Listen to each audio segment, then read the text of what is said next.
Folks, welcome to an all new episode of So Bad It's Good with Ryan Bailey.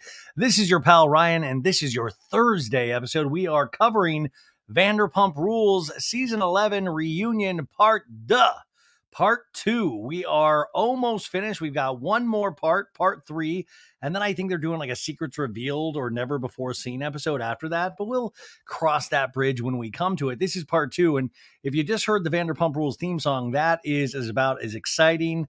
That's the most exciting part of the reunion. It is, let alone for a couple of little moments, no real like off the chain insanity because we had such an insane reunion last season. So this is like a slow build, which is obviously building to episode 3 when they all watch the last couple of minutes together and all hell supposedly breaks loose. Where are you guys with this right now? Like, I just keep thinking, man, Lala, I don't, there's so much, you guys know at this point what I think and what I feel in my heart is that I Lala makes points here and there, but nothing to the degree that I thought she was going to come out with receipts, proof, timeline. I thought there was going to be some real stuff revealed and nothing to that point. It's just a lot of pomp and circumstance and hot air from so many people. And as I say now every week, it's just such a shame because this could have been such a kick-ass season and for like really, really going up against these men, really trying to find the root of evil and trying to figure out why their behavior is the way it is. But instead, we have women turning on women, and it does not make a lick of sense to me, and I'm frankly kind of bored of watching it because I feel like there are bigger fish to fry on that stage. But this is where we're at. This is where we're at. Like, it's like Lala. I'm waiting for Lala to come out with like what Ariana has done to make her this livid.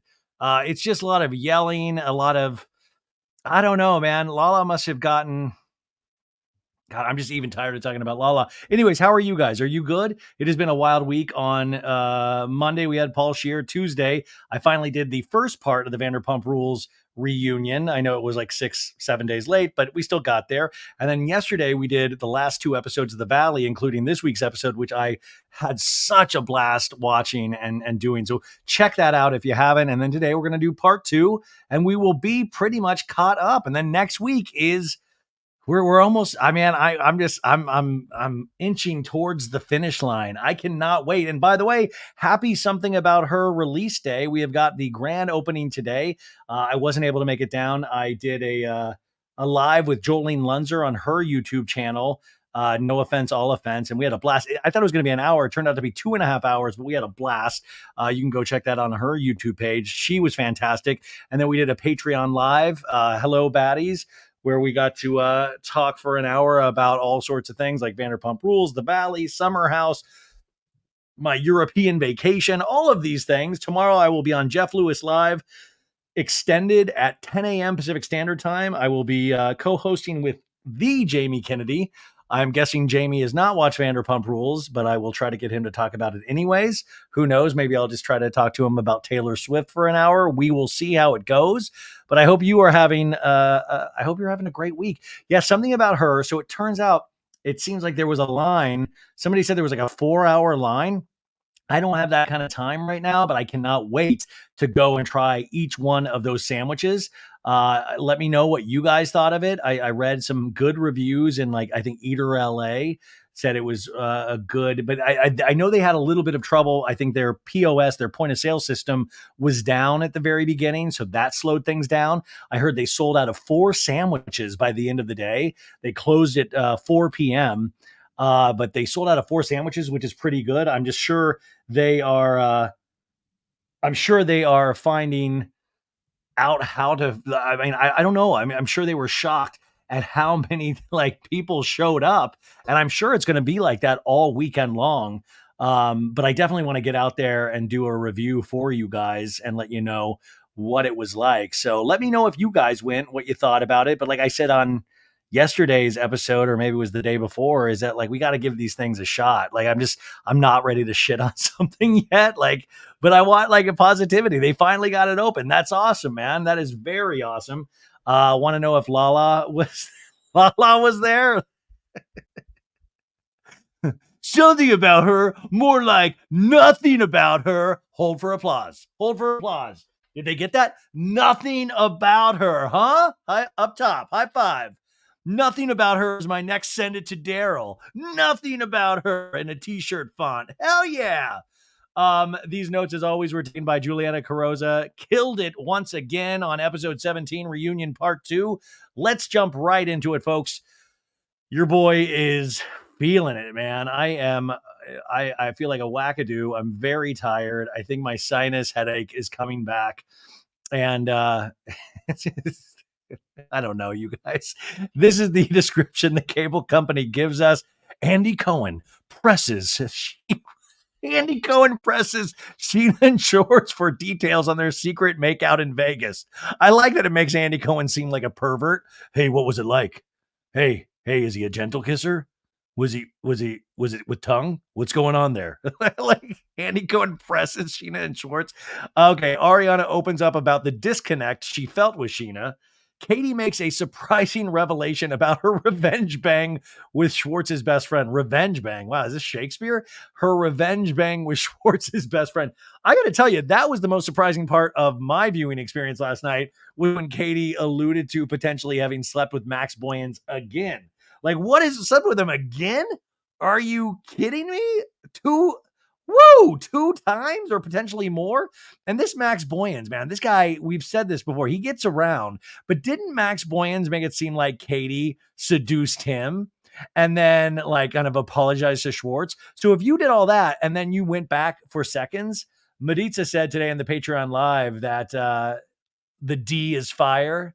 You know, the D must be fire. And I'm like, no, maybe the V is fire. Maybe Katie's V is fire. So Max Boyens has to keep coming back. But once again, as we start this show off, I want to remind people that this is one of the most toxic friend groups or gang. Like this, is this really going down there in the streets? As Lala says, is this how people are running around in these streets? Because it just seems awful. Like Max Boyens is supposedly Schwartz's boy, and not only did he do it once, he went back for seconds, and it gets revealed in a reunion episode. What are we even trying as people anymore in this cast? Are we even like, it just makes zero sense to me at all. And I'm telling you, I said this on Tuesday's recap, but Lala, if you want to save the show, sleep with Schwartz. You know it's coming. You know it's headed that way. I swear to God, it's going to happen.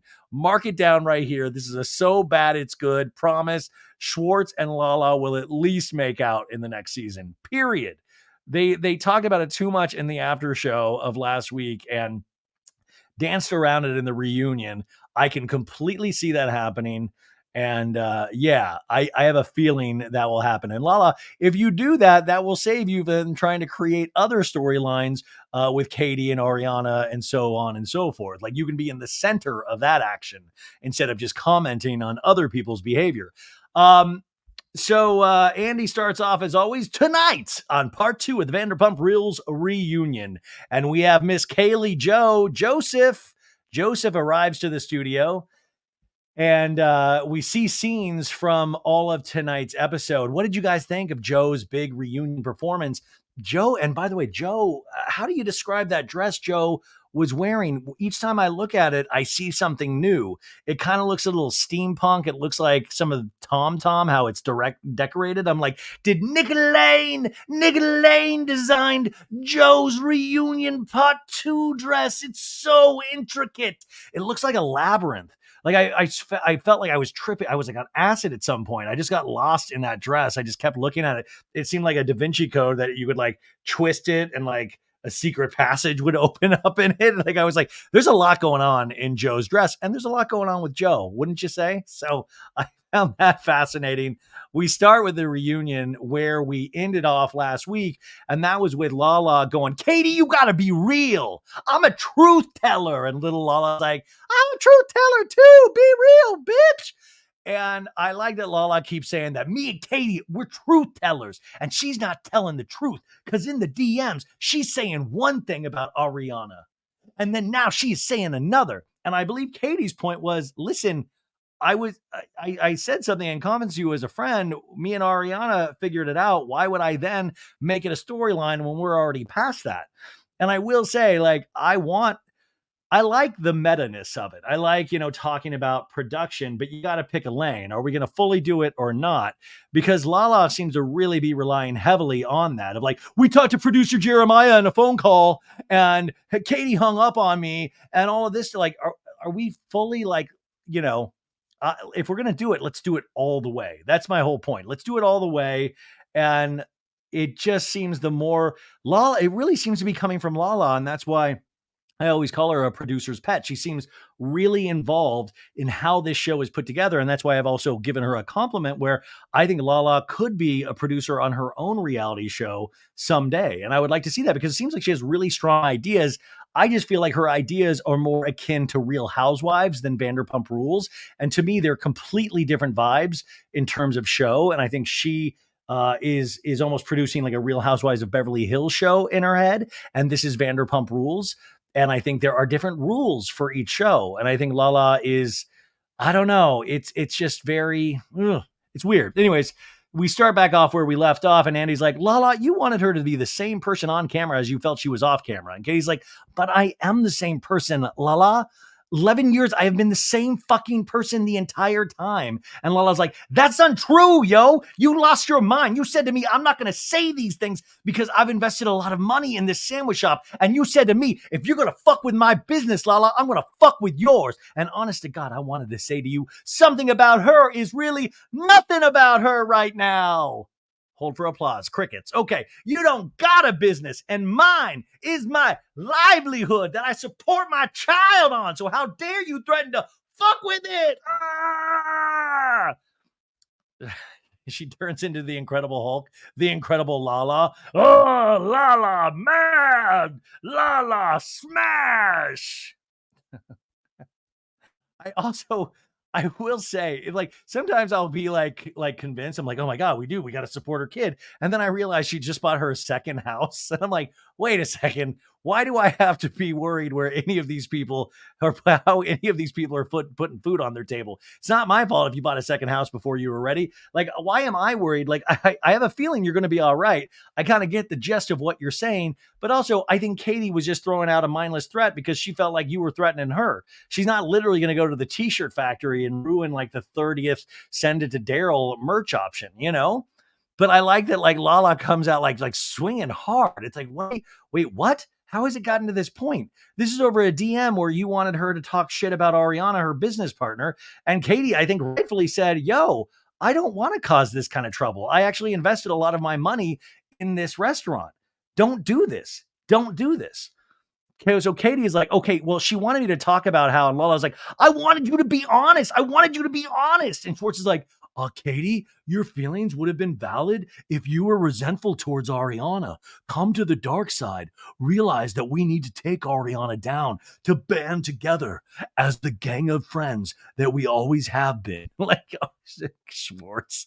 Like, Schwartz, pipe down, man. You guys aren't even married anymore. Calm down. And Katie's like, I wasn't resentful, though. And Schwartz is like, well, while still being proud and happy for her, that's totally understandable as a business partner. Really, Schwartz? Really? Did you sit down Sandoval and have a lot of tough conversations with him when he was actually fucking somebody that completely almost ruined your business?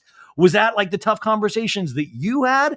I only seem to remember you welcoming him in with your big teddy bear arms and saying everything's okay. You can whack off over at my house so Ariana doesn't catch wind. That's what I seem to remember from how the story presents itself on the show and podcasts. But Katie should be doing something different, right?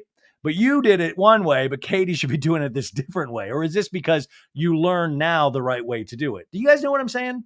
It seems like such a weird double standard because it doesn't seem like you had the hard conversations and it seemed like you chose complete friendship. Like Ariana, if I'm not mistaken, isn't out there fucking people on premises. It just sounds like she went to do Broadway and might have been late on a rent payment. Was that what Katie was mad about? I just found that interesting that Schwartz pipes up. Also, you guys, this is the extended Peacock version we're doing. So if you all of a sudden hear a scene that you didn't see on Bravo, it's just because this is the Peacock that adds like 9 more minutes to it. Okay. So Katie's like, well, at times I felt annoyed. I was very like, I felt, yeah, I did. But like, but I didn't want to go to her about it because I didn't want her to make her feel guilty, you know?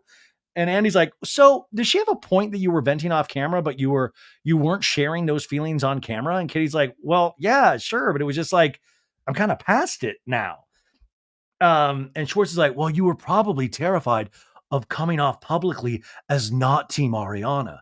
You can tell Schwartz still really has this bone to pick that Ariana said, "I can't be friends with you" last season, Schwartz. Like, really, you don't get to see Schwartz offended a lot, but you can tell he still is personally offended. And I'm like, Schwartz, it's another thing. At the end of the day, you made the wrong call. You backed the wrong person, and you were like supporting somebody that was actively cheating for like 9 months, right? You made the wrong call. At some point, you got to be like, well, I'm ashamed of my behavior as well, instead of doubling down and going, well, maybe just fucking be pissed at Ariana. How about that? Have you tried that? Have you tried it? Ariana's like, well, listen, but Katie is also not someone who acts differently because of public anything. She's always herself. She has been for 11 seasons.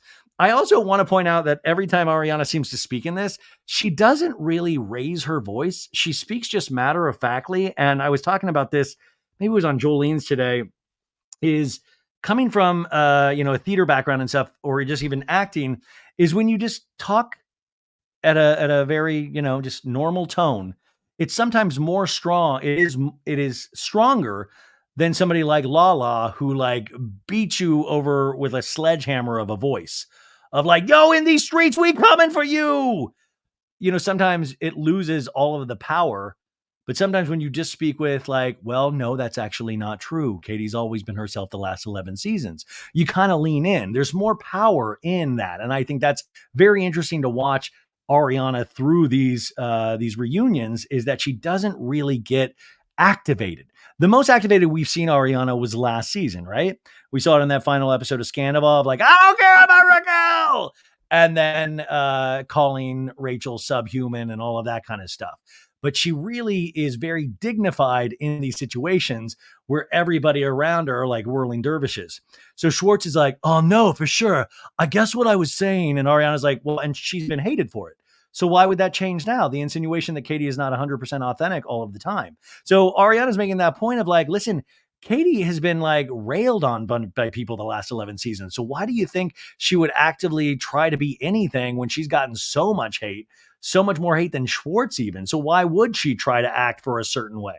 Lala goes, well, I didn't feel that she was 100% authentic this season. And Ariana's like, well, I can only speak to my experience. And Andy's like, does it bother you that she was supposedly saying these things off camera, Ariana? And Ariana's like, no, because we talk about things on and off camera as well. Now, Schwartz to Scheana goes, their riff, was it because they were friends with you? Because she was friends with you, Katie wanted her to inherit the grudge?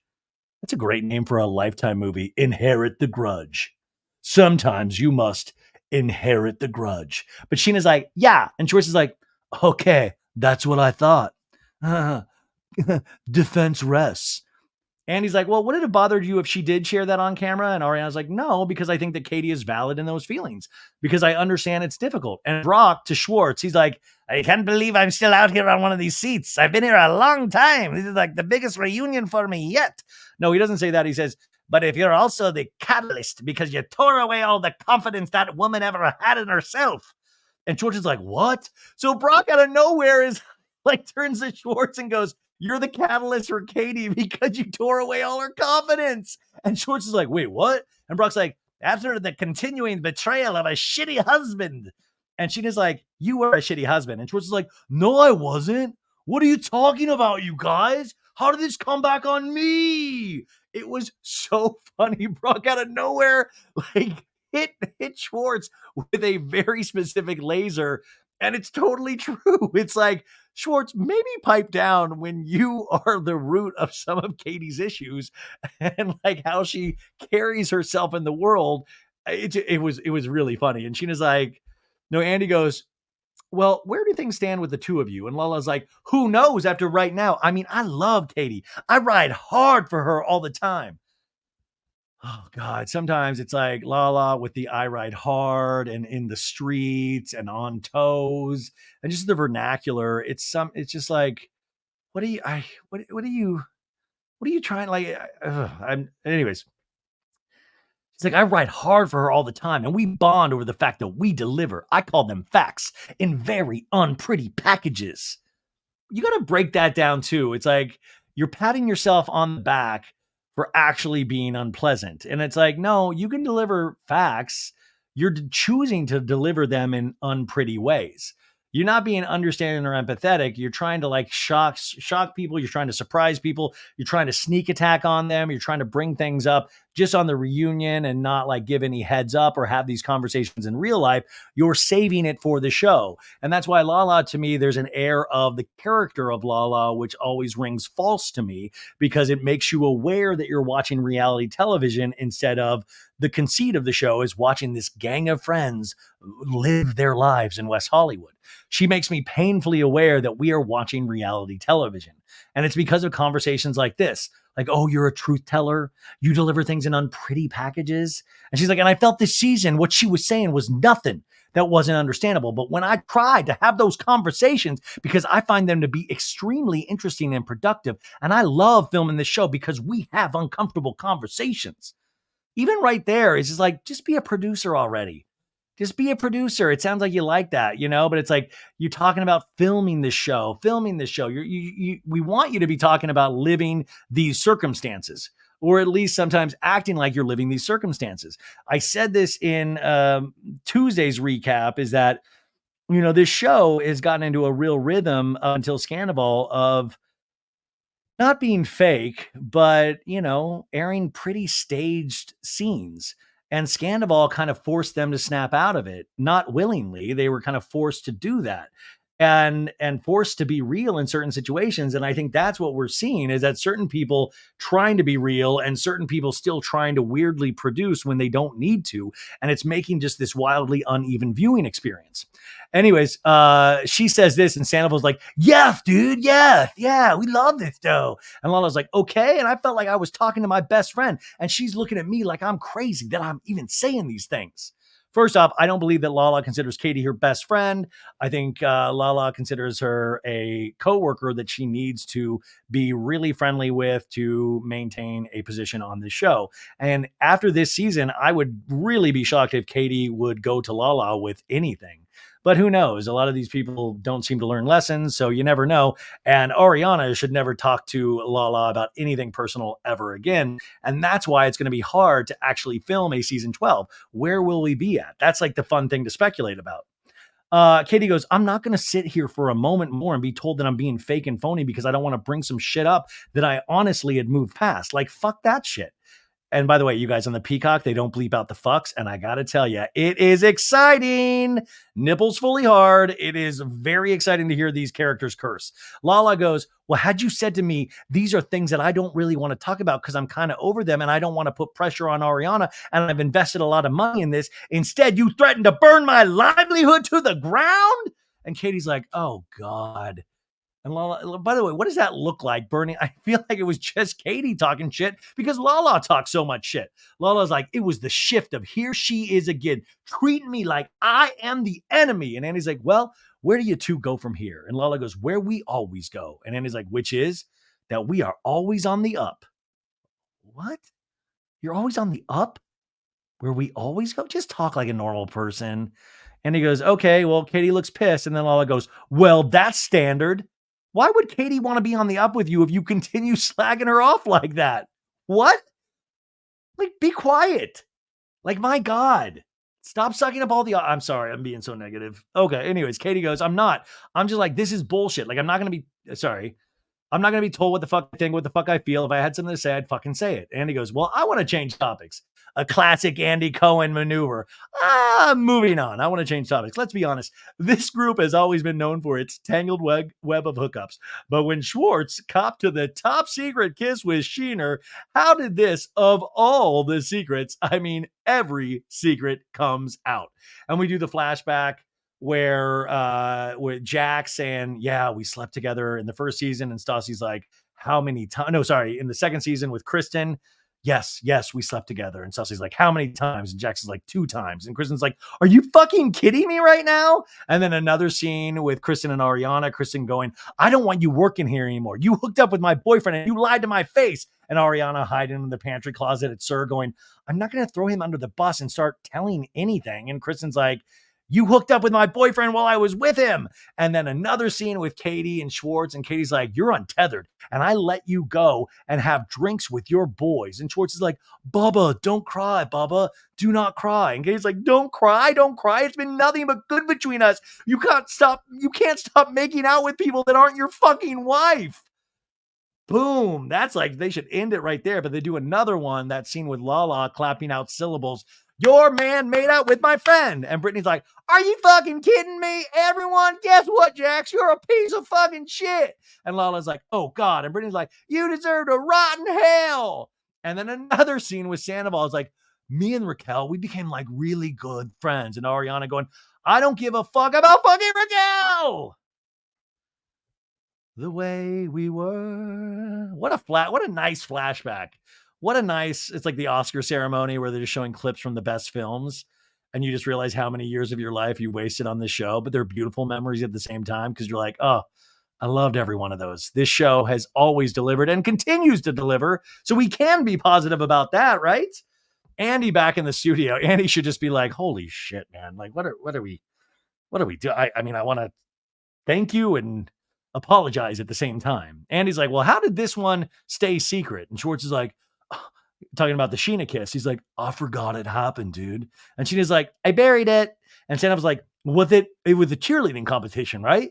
And Sheena's like, my little sister's high school cheerleading competition. And they flash a picture of them back then. And Sheena's like, I went with Ariana and my mom, and her and Tom had just started talking. He wanted to come see her. Schwartz came with him. Ariana and I were drunk, making out in the casino, which I don't know if he then thought it was like an invitation to keep the party going.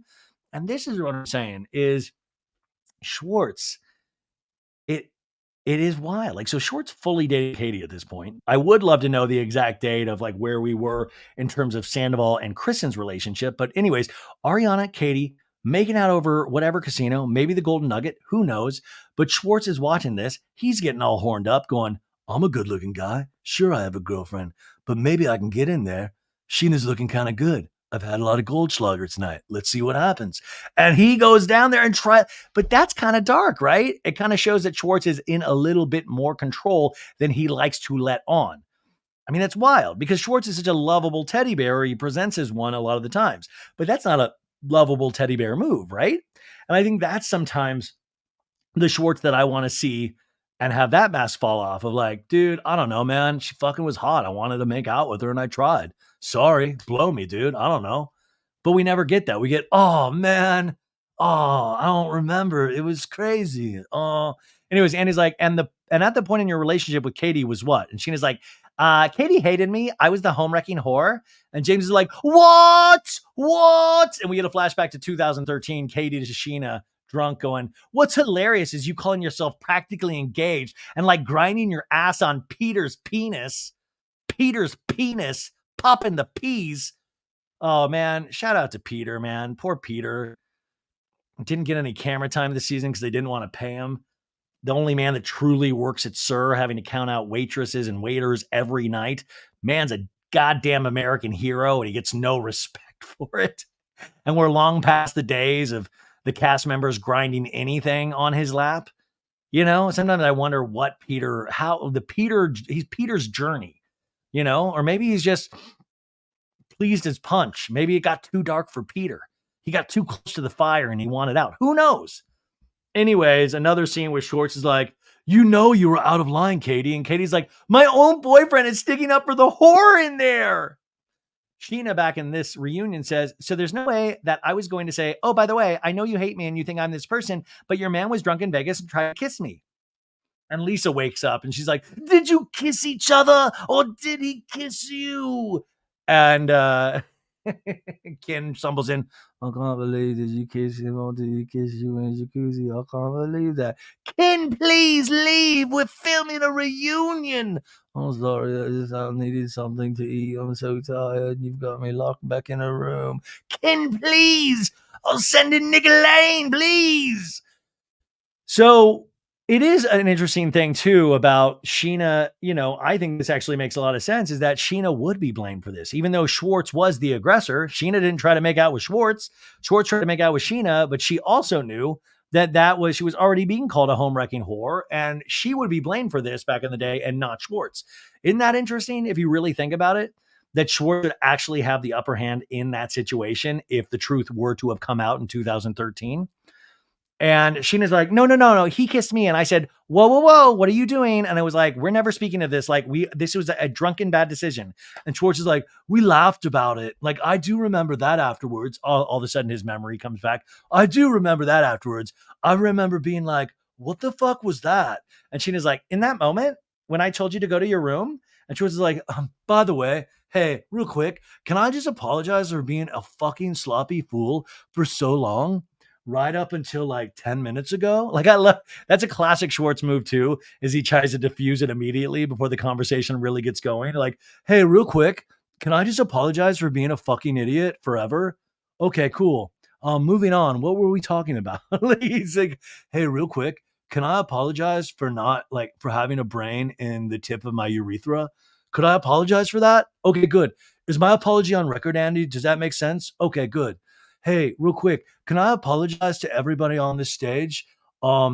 Just because sometimes I did things that I hey, real quick, I'd like to apologize to everybody on this stage.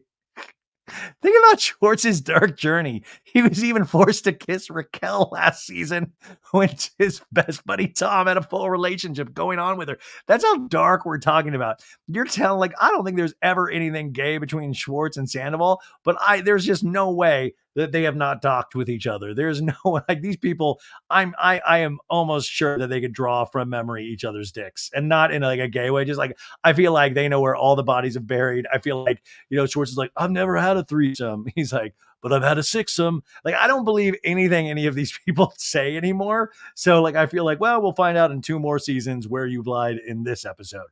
And he's like, well, if you hadn't revealed it to Lala, I guess you two would have taken it to your grave. What a dark thing on Scheana's deathbed. She's like, by the way, I made out with Schwartz in Vegas. Good as gold. Scheana's like, it was not something I was ever going to discuss. I forgot about it. When we were glamping, he made a comment, something about the kiss with Raquel. And then it was like, all of a sudden, he reminded me. And I was like, oh my God. And then there was like the one time when you drunkenly did that with me. Remember that one time when you drunkenly did that with me? That's another dark statement. Glamping was when they took Raquel out for the birthday. And then Ariana and Tom gave her those fancy sunglasses. And they were like looking at the galaxy light. And, Raquel's like, these are my forever friends. It was so dark, but also I like that. That's the kind of shit I wish we had seen on the show. How amazing would that have been of like Scheana's revelation on the glamping trip of like, wait a sec, I made out with you, Tom. What? Like that would have been an amazing scene. Katie goes, it is jarring to find out something like that years down the line. And Sheena's like, but did you understand why I didn't say anything? Because of where we were at the time. And I didn't want to hurt you and let you know that he had betrayed you again. I never wanted to hurt you. I find it funny that Scheana is the one trying to explain feelings to Katie when it actually should be Schwartz. But it's so funny is that everybody on like every male on that stage, they really think so little of at this point that it's just worthless because it would be legitimate hot air coming out of their mouth of like, at this point, Katie's like, Schwartz, I know you pretty much made it out with anybody that wasn't nailed down. So Scheana, what do you have to say? And he goes, so Scheana, you said at the beach that every guy in this group has hit on you. And she's like, yeah. And Andy's like, has Sandoval? And Scheana's like, yep. James, drunken sir behind the DJ booth. And James is like, what? What? And she's like, he said, want to go in the back really quick? And James is like, huh? What? When? Whoa. And Scheana goes, James, 100%, probably like season 4 or 5. And James is like, I don't remember. I don't remember that at all. I will say, though, he was probably hammered. Like I remember back in the day going to Sir when DJ James Kennedy was imbibing, doing all sorts of stuff. And the dude was fucked up back in the day, like legitimately fucked up, like seeing double kind of fucked up on the ones and twos. Like I was there. It's like the LCD sound system song, Losing My Edge. If you guys know that song, I was there when DJ James Kennedy was fucked up on the ones and twos. I was there. Like I remember that. DJ James Kennedy said wild shit to me one night that I won't repeat here. You can find it on one of the earlier episodes 4 years ago, but it made me laugh so hard. But the dude legitimately used to get fucked up there. So I imagine it's during that time. So he legitimately might not remember. Scheana's like, well, you did. And Andy's like, well, what about Sandoval? And she's like, one time when we were in New York, early seasons, let me finish. And Sandoval's like, no fucking way, dude. And Scheana's like, one time when we were in New York, we were there for Watch What Happens Live with Jax and Stassi. And we went back to his room and raided the minibar. And he was telling me about how him and Kristen hadn't been intimate in so long. And I felt like, are you coming on to me? And Santa was like, and I told you to leave, dude. I told you to leave through the door and come back through the zipper in my crotch. Yeah. No, he says, I told you to leave. But also, isn't it funny that he seems to have the same rap with all women? Didn't he have this rap about Ariana in terms like of to Rachel of like, dude, she won't even have sex with me, dude. I come in at 4 a.m. She won't even fucking have sex with me, dude. And he's pulling the same rap with Scheana years ago. Isn't that funny? Or horrifying? Ariana rolls her eyes and smiles. And Andy's like, well, how was the sex? Like joking to Sandoval about Scheana. And Lisa's like, yes. Did you use a condom? And she's like, Lisa. And Sandoval's like, I woke up with lockjaw and shit out a condom 2 weeks later. He says, I woke up with lockjaw and shit out a condom 2 weeks later. And then like he went over like he was telling the funniest joke in the world. And I was like, oh shit, Chappelle Sandoval's in the room. Chappelle Sandoval. Woo! And Andy goes, oh, like Andy, what are you even laughing about this? Like, come on. That's like fucking it's close to homophobic. Like, what a weirdo. And you can tell Sandoval like probably learned this in like a junior high locker room, and he now like says it every chance he can get. Anyways, Lisa's like, what did he say? And Andy goes, you don't want to hear what he said. Katie, moving on to you. You hooked up with Schwartz's friend Max the night of Hotel Ziggy. It's Hotel Ziggy. I feel like we've ruined its reputation completely by this show. They flash back to an old scene of Schwartz greeting Maximus and Katie smiling very big at Max. Oh, God. And Andy goes, it seemed like maybe you did it in direct response to learning about Scheana and Schwartz making out. And Katie's like, I mean, it could seem that way. Or I could have just been doing whatever the hell I wanted to do. Whoa, sisters are doing it for themselves. And she stares at Schwartz when she says this. And Andy's like, Schwartz, you actually seemed a little gleeful because you had something finally too. And Schwartz is like, it just felt like it leveled the playing field. I mean, did it level the playing field? This happened after your relationship.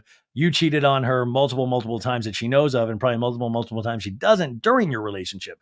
So does it level that playing field? But it is nice to say, I bet, for Schwartz. It does make him feel good.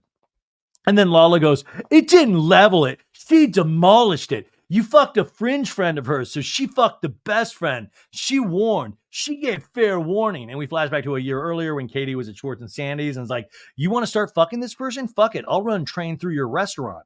Which I just cracked up at Schwartz and Sandy's of like Katie calling everybody that works there, like the bussers, like, hey, it's Katie.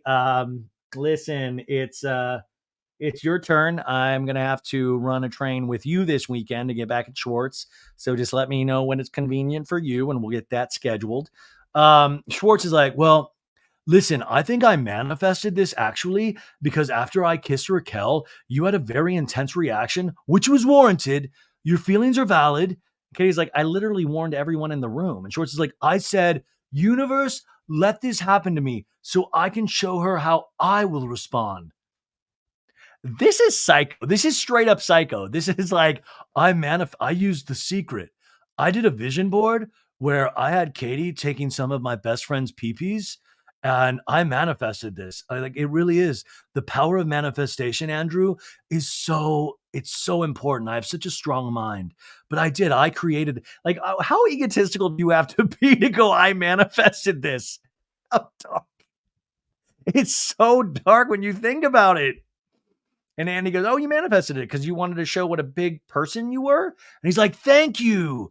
And Andy's like, wow. And Katie goes, whatever level, degree of cheating didn't hurt any less. So him being the bigger person, it just made you feel better about all those times. Now, this is an extended scene. And he goes, Katie, last year you were furious at Schwartz at not keeping it out of the friend group and making out with Rachel and then hooking up with Jo. So why isn't sleeping with his best friend Max just as bad? And Katie's like, We were trying to figure out a friendship. And I think when you're doing that just straight out of a marriage and not in a long relationship that we had, it was like for my comfortability that, okay, this is what I would need. That's something that I just wouldn't be comfortable with, like hooking up with friends or people in the group and having it be this like thing that everyone is going to weigh in on and have opinions on. And I was like, let's not do that to each other. And he turned around and did it anyway. And Schwartz shakes his head, yes, like I did. I'm such a dirty dog. I guess I manifested it. And Katie's like, well, that took some time. There was no real acknowledgement of that treatment I was given. And Lala's like, that is very true. And Katie's like, let's be fucking real. And Schwartz is like, I tried to validate your feelings and have healthy conversations about it. And Katie's like, you've acknowledged, but you were dismissive, saying I wasn't being reasonable or fair. And that's not really like acknowledging. And Schwartz goes, no, I know. I apologize, period. And I said, your feelings are valid. And I had a hard time understanding. It is funny. If there was like a Schwartz, one of those old dolls that like, it has 8 different sayings. One of the sayings for Schwartz would be like, your feelings are valid. Pull the string. Your feelings are valid. Pull the string. I must have manifested this. Pull the string. Can I apologize for being just a complete insane bozo? Pull the string. I was wasted. I don't remember. Pull the string. He wasn't cheating. I swear I wasn't hiding anything for him. Pull the string. I'm sorry. I was standing up for my boy. I guess I did fib. Pull the string. Oh, Joseph. It just was like, so it was like destined for the stars for like a bright, shining, small period of time. We were like a comet that ran out of gas.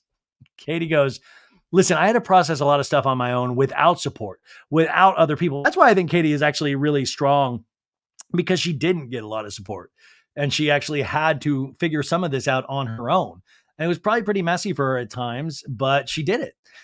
She goes, okay, it was a fucked up thing to do. And then to learn what was actually going on behind those closed doors was fucked up. For no reason, I had to go through all that. For no goddamn reason. I just think whatever agreement we had was no longer in place. And Andy goes, well, not too long after Katie slept with Max, Schwartz showed some interest in Scheana's friend and nanny candidate, Tori. And they show a picture of Scheana and Tori. And she's like, but then Katie, you kind of swooped right in. Was this revenge inspired as well? And Katie's like, no, I just really was on my hoe game this year. I thought this was like such a setup storyline, but I guess it wasn't.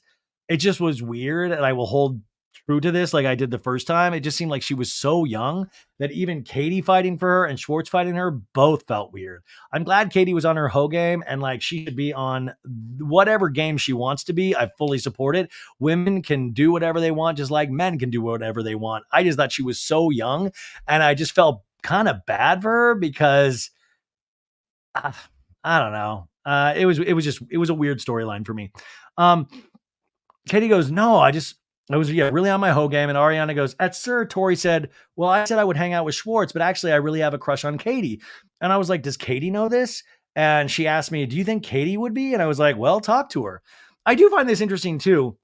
And I definitely don't think there's a double-edged sword, because this happens way more with men, but obviously men target younger women, but she still is a younger woman. I still think Katie, I found that kind of just very weird. Anyways, Katie goes, yeah, really, I didn't even know that they were talking. And then I told Ariana, and Ariana said, well, I think she might be into Schwartz. And I was like, what the fuck? And Andy goes, you all only mess within your group 11 years in. Andy truly seeming amazed and disgusted at the same time. And Lisa's like, it's unbelievable. And Ken's like, I can't believe you guys all messing with the same group. It's been 11 years. I can't believe it. Katie goes, then Schwartz goes, are you dating anybody right now, Katie?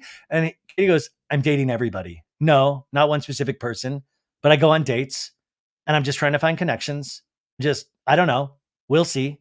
That's the end of the extended scene. And Andy then goes, did you hook up with Max Boyens a second time? And Katie smiles and shakes her head. And Lala's like, that's a yes. And Schwartz is like, yes, you did. And Katie's like, I don't know. And Andy goes, you don't know? Oh, yeah. And Katie goes, I can't remember. And Andy goes, you don't remember? And James is like, he came back for seconds of the Katie pie. And Schwartz whispers to Katie, we're the same. We're the same, me and you.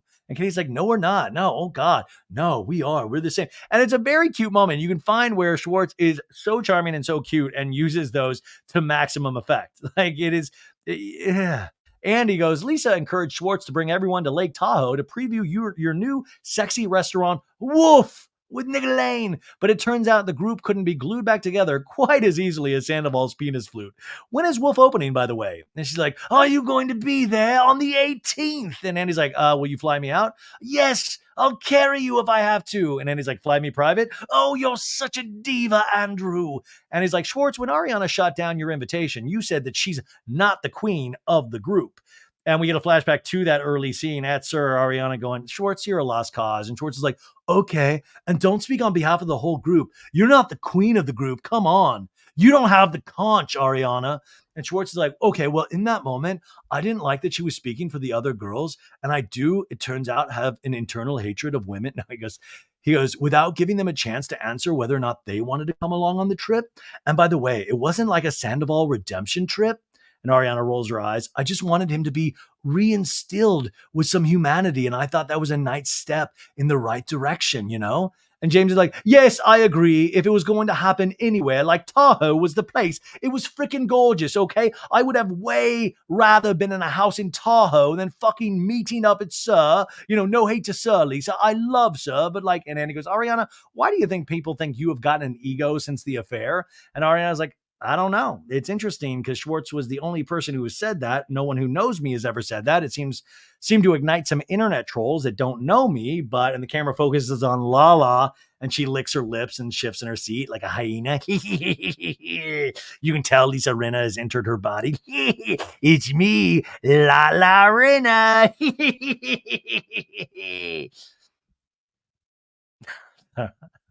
I'm truly ridiculous. This is interesting though. The Ariana, I don't know. It's interesting because, about like, why do you think people think you've gotten an ego? And she's like, well, no one has said that to me besides Schwartz and some internet trolls. But it then leads you to believe that people do talk behind her back. And it is got to be something, when somebody gets super successful very quickly, all of a sudden, you all of a sudden don't have control in certain ways, and you have to accept that a good amount of people are in full support of you and a good amount of people are talking shit behind your back. And it's got to be really unfortunate. It's got to be one of the downsides of success is all this, because you're not doing anything. You're kind of the same, you're like, well, people don't come to me with it. I don't really hear it except for Schwartz, but it's out there. It's very interesting to think about. Katie's like, well, maybe because you're not in a fetal position and sobbing, and you're just kind of and Ari's like, well, I mean, look, I do fetal position sobbing when I'm in private. That's the other thing too. Ariana cried one time this season, and I thought that was a big moment for her because I thought, here's somebody that's not going to cry on camera. You're not going to get me that way. I'm going to do that in private, and I'm going to try to remain strong. And which I thought was another thing that it's like, why aren't we looking up to that? Why aren't we looking at, and especially for women, I would imagine that would be such a example of like, holy shit, man, really picking herself up, dusting herself off and getting out there and not, I've been in breakups where, I mean, it's been bad. Like I cried way more than Ariana did on camera. Like, I mean, I don't know. It was very interesting, but I do think people like, since she didn't portray herself weak, it almost counted against her sometimes because people didn't know how to handle that because they're used to the other thing of like a woman being broken. I don't know. I thought that was also interesting. And he goes, Ariana, did you have sympathy watching Scheana struggle between? And Sheena's like, she didn't watch. Because we had a flashback to last week's episode where Ariana's like, can I be honest? I haven't really watched the season. And Andy goes, well, I mean, you didn't watch the show. And Ariana's like, I lived it.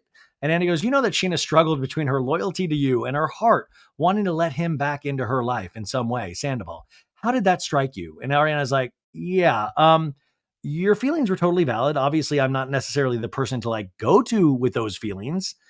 I mean, that was my thing the whole time is that Scheana, yeah, like totally valid. But why would you go to the person that has been cheated on with those feelings? Why would you bother to interrupt their healing process with like, can I still be friends with them? Like, just go do your thing. Do your thing. And I know Scheana is trying to think it out in, 30 different ways and trying to please everybody. But in doing so, you usually please nobody.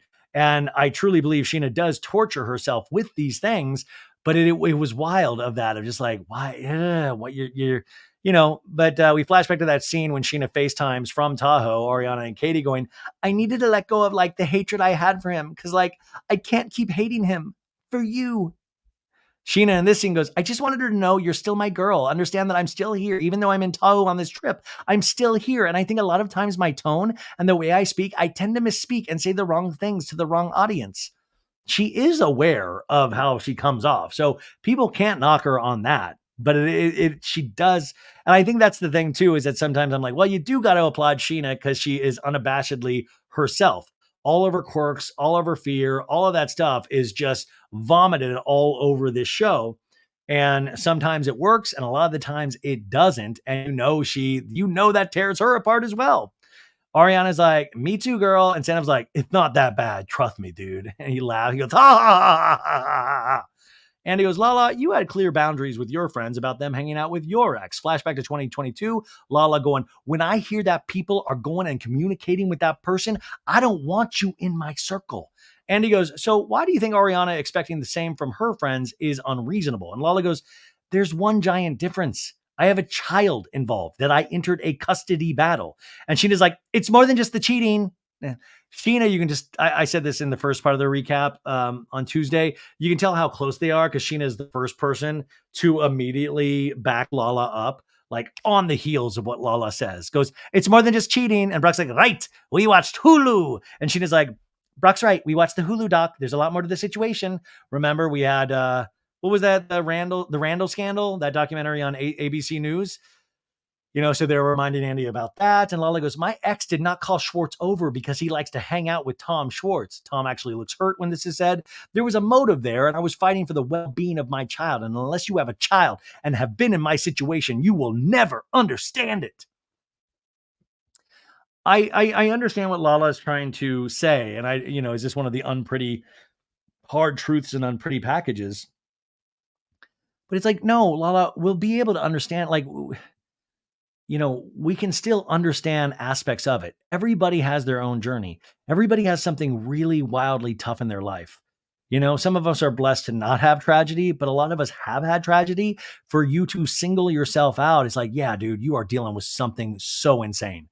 And, it looks like you are getting a lot of support for that. And I think a lot of people champion your story with your ex and fully support you because we've seen what he has done. But when you single yourself out, you almost try to elevate yourself to what you say of Ariana, some kind of godlike status of you would never understand. You would never understand. Well, other people have other things that they would understand. And what we can all understand is that we have like this base level of tragedy, this base level of hurt, this base level of anger, and we can build off of that. But when you do that, you kind of like put this force field around of like, you would never understand. Nobody can touch the Lala. And I just don't believe that to be true because even us, the audience, have deep empathy for Lala. I mean, like, I feel like sometimes, anyways, Katie goes, of course, that goes without saying, Lala, but I still think she's allowed to have boundaries too. Yes, it's so ridiculous that Katie even has to say that. They are all allowed to have boundaries. It's not just because you had an asshole ex and a kid that you're allowed to have extra boundaries. That's not how boundaries work. Boundaries are something that the person chooses for themselves, for their own person, for the autonomy of their body and their mind. They're allowed to choose their own boundaries. And people can either respect that or don't. So Lala goes, this is where I get confused, Joe, because there's a boundary that's happening, but she's sleeping down the hall from him and has a new boyfriend. So it was very confusing. I think that I would have given the side eye had I looked at Schwartz and said, how dare you play pickleball with him and then sleeping at the same house I'm living there and I've moved on and I had a new boyfriend not 10 days later.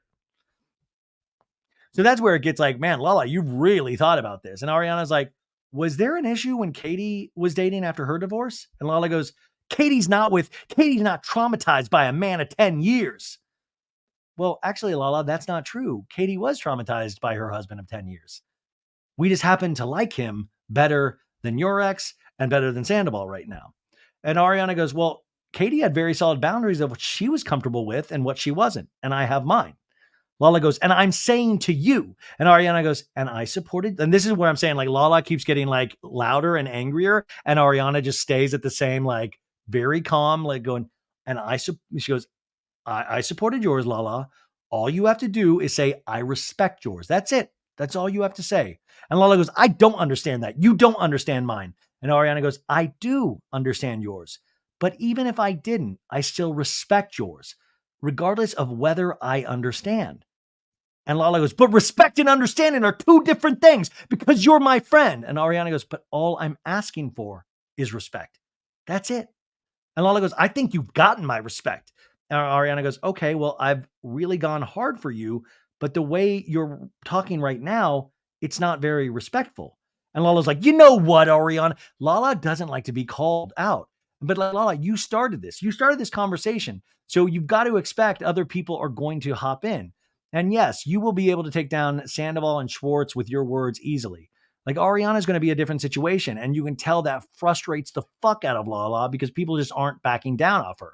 That's a real issue for Lala because what Lala says goes. That's how it reads on screen. And you even tell on our podcast, people send me clips of like, I'm done with you rabid fans, da da da. It's like people are going to have their opinion, especially when you put something out for public consumption. People, that's how all of this works. That's why we bought Send It to Daryl merch, because we had an opinion on what you said and we thought it was funny. We have opinions. And when it goes in your favor, God, it must feel great. And when it doesn't, you can't then just like, oh, fuck everybody. Da, da, da. You got to listen at some point. To me, this is like and that's why it's got to be annoying for somebody to get the best of you in some way. It's got to be really annoying. Like, oh, how dare you, Ariana, Miss Perfect. That's how it feels like Ariana feels because it makes a lot of sense. Like, you don't have to understand that I live down the hall from Tom and that I got a boyfriend. You don't have to understand that. But I asked for you to respect it because I respected yours. I mean, to me, I don't know how much more simple it could be. And if you say you don't understand that, then I actually think that you probably just dislike Ariana from the jump. I don't know. That's all I've got to say about I'm not a smart man, but that's how I see the show. So Ariana is like, well, I don't get it. You're not being very respectful. And Lala goes, I have watched you sit while someone talks about me as a homewrecker, and I'm not good enough. I'm not a good enough hoe like Charlie saying this. And we get a flashback to Charlie Burnett. And Charlie in that scene from like 2 seasons ago going, Lala's just embarrassed now that her life didn't pan out the way it is. And she fucked the wrong guy for the money and didn't get a house or anything out of it. It's okay. Take an L. And we see like Tom and Ariana kind of going, just like, like, so that, I mean, by the way, and this is why Lala is potentially one of, if not the most sensitive person on that stage, because she's still holding on to that. I mean, because that is how personal it is. But Lala's got to remember other people are the same way. But Lala goes, and you sit back and you don't say a fucking word. And Ariana goes, we were at the plant store and we addressed this, Lala. And Lala goes, and it didn't air. So we're going to address it now. Oh, it didn't air. So there it is. Producer's pet. And Ariana goes, it didn't air, but you want to act like it didn't happen? And that's the problem with Lala and this show. Is Lala wants to still act like real life doesn't exist. It's just show life. And that's bullshit. She's trying to make a fool out of Ariana when it's like, what are you talking about? What are you trying to do? She is trying, like, she literally has this bag of things up her sleeve ready to throw out there. And if this is what she was talking about, the way she doesn't like people moving, this is from 2 years ago. This to me was a wild moment. And we flash back to this unseen footage that didn't air at the plant store. And Lala goes, Charlie's not my most favorite human. When she was saying those things about me, did you not feel that you wanted to defend me? And Ariana goes, to be honest, I should have. When she said that, I remember thinking, well, that's really over the top. But my reaction should have been, that's really over the top. Don't do that. Not that's really over the top. And then not say anything. And Ariana said in the reunion, she goes, and we apologized and we moved on. We had this great conversation, Lala. I don't know why we want to pretend like we didn't have that. And Lala goes, because you're acting as if I didn't support you. But you did. I'm legitimately confused. Are you guys as confused as I am, or am I just extra dense today? Because I don't even know why Lala would not sit back and watch these reunions and be like, what the fuck was I on? Like, what was I on this reunion day? Because this doesn't even make sense to me. We're going back and watching these scenes. Ariana did apologize to you in that moment. You guys dealt with it. You want to act like it didn't happen because it didn't air on the show because you want the audience to see it. But now we saw it and I still don't understand it. And Lala, you aren't being supportive. You're being so weird in the way that you move. Like, you didn't move this weird with Sandoval, and Sandoval actually did something egregious. And by the way, imagine if Sandoval did this to Lala. It would be a completely different conversation. Ariana goes, I'm saying that you don't have to understand every single thing about what you think and what you feel at all times to respect how you feel and how you think, right? And Lala goes, it didn't make sense to me. And Ariana's like, I don't care. I've always known your situation is different and I've always fucking supported you. And Lala goes, he's asking you a question, Ariana. We've been doing this a long time. Like I like it like they're soldiers in an army. We've been doing this a long time. You film a reality show, please bring it down. Like it's like what? We've been doing this a long time. Ariana's like, oh my God. And Lala goes, you know how this goes. I was asked a question. I just answered it. And Ariana's like, yeah, you talk louder than everybody. And so you're right. And Lala goes, I have not raised my voice, not a once. And she smiles smarmily. I'm like, well, listen, we could test decibels. You definitely have raised your voice. By the way, Lala is so back and forth and two-sided that I was like, is she going to run for office? Like, is she announcing a candidacy at this point? Because it's like she just doesn't admit when the truth is the truth, when a lie is a lie. It's just this distortion of reality that she deals with. And in her head, she just keeps bulldozing through and it works at most of the time. But when somebody actually calls on it, like it calls her on her own shit, she completely self-destructs and she just gets angry and tries to lash out at other people. Anyways, Ariana goes, okay, we'll move on. And Annie goes, and I'm impressed by that. Ariana, there was a photo that a fan posted of the group in Tahoe. This is where sometimes, and it kills me because I know they only have a finite amount of time, but like, I wonder if Andy ever wants to dig in harder.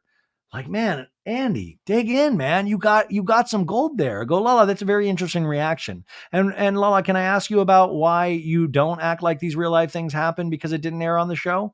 Because we just had this conversation where you wanted to have a DM. You had a DM conversation that you wanted to bring up that didn't happen on the show, but you wanted it on the show. But now we're talking about something that it's very confusing. And I feel like there are different rules for different people in Lala's head. Sorry. Andy goes, and I'm impressed by that. Anyways, there's a photo that a fan posted of the group in Tahoe where Scheana had her arm around Sandoval, and the internet was using the photo as proof that Scheana was betraying you. When you saw it, how did you feel about that photo? And Ariana goes, I was slightly uncomfortable. And Andy goes, okay, Scheana, why do you think it took Lala talking to Ariana to get her to speak up in your defense? And Sheena's like, I think that's just how Ariana's always been. She doesn't want that attention or the headline. I understand when she said that, but I mean, I was getting attention and headlines that I didn't want. We all got thrown into a photo and it was here, smile, okay, and we're done. And George is like, also with fans, you want to have some decorum. You don't want to like, and she's like, yeah, I'm not going to be like, oh no. And Sandra was like, yeah, we're not going to reveal what's going on, dude. Oh God, come on, dude.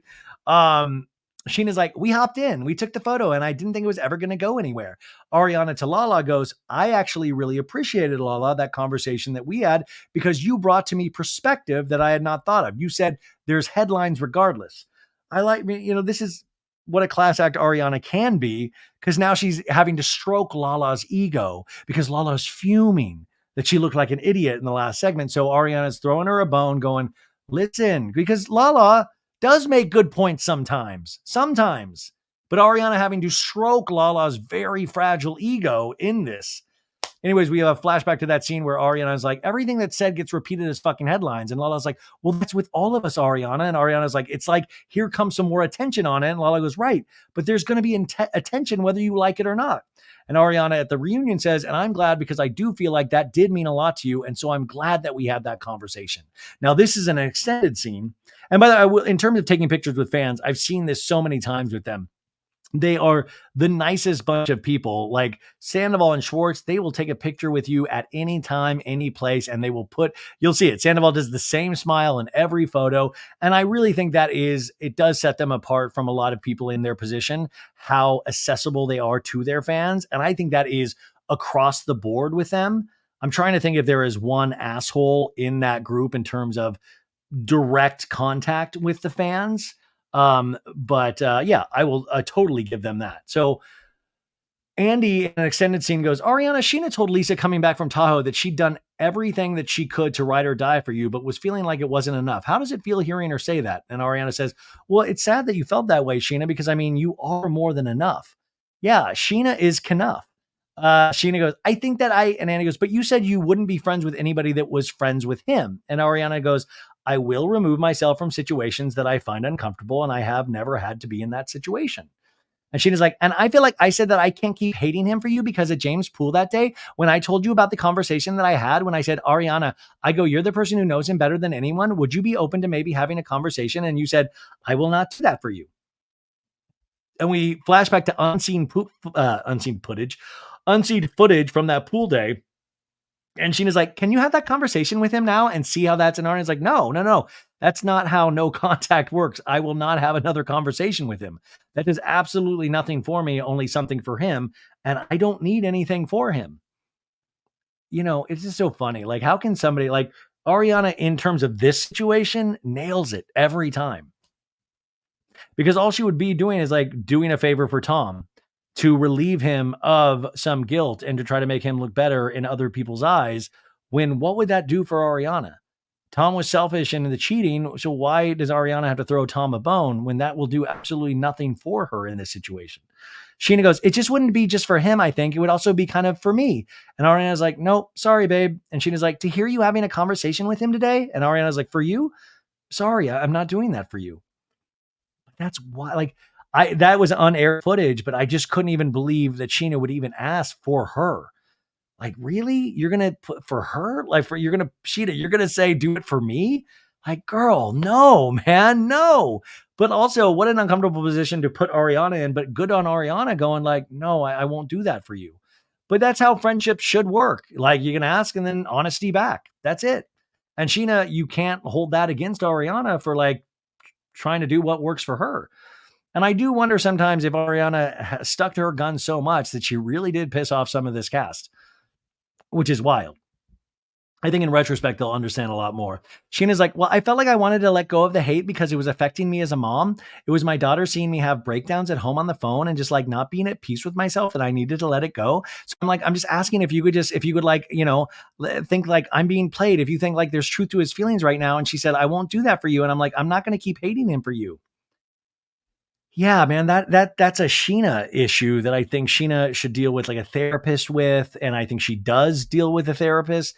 But and also, like, yeah, don't hate him then. But like Ariana's not your like litmus test to go in and see if Sandoval is on the up and up in terms of his feelings for Scheana. That's really wild. That to me is just so wild to do that. Like, why don't you have Lala talk to Sandoval? Why did it have to be Ariana? What a weird request.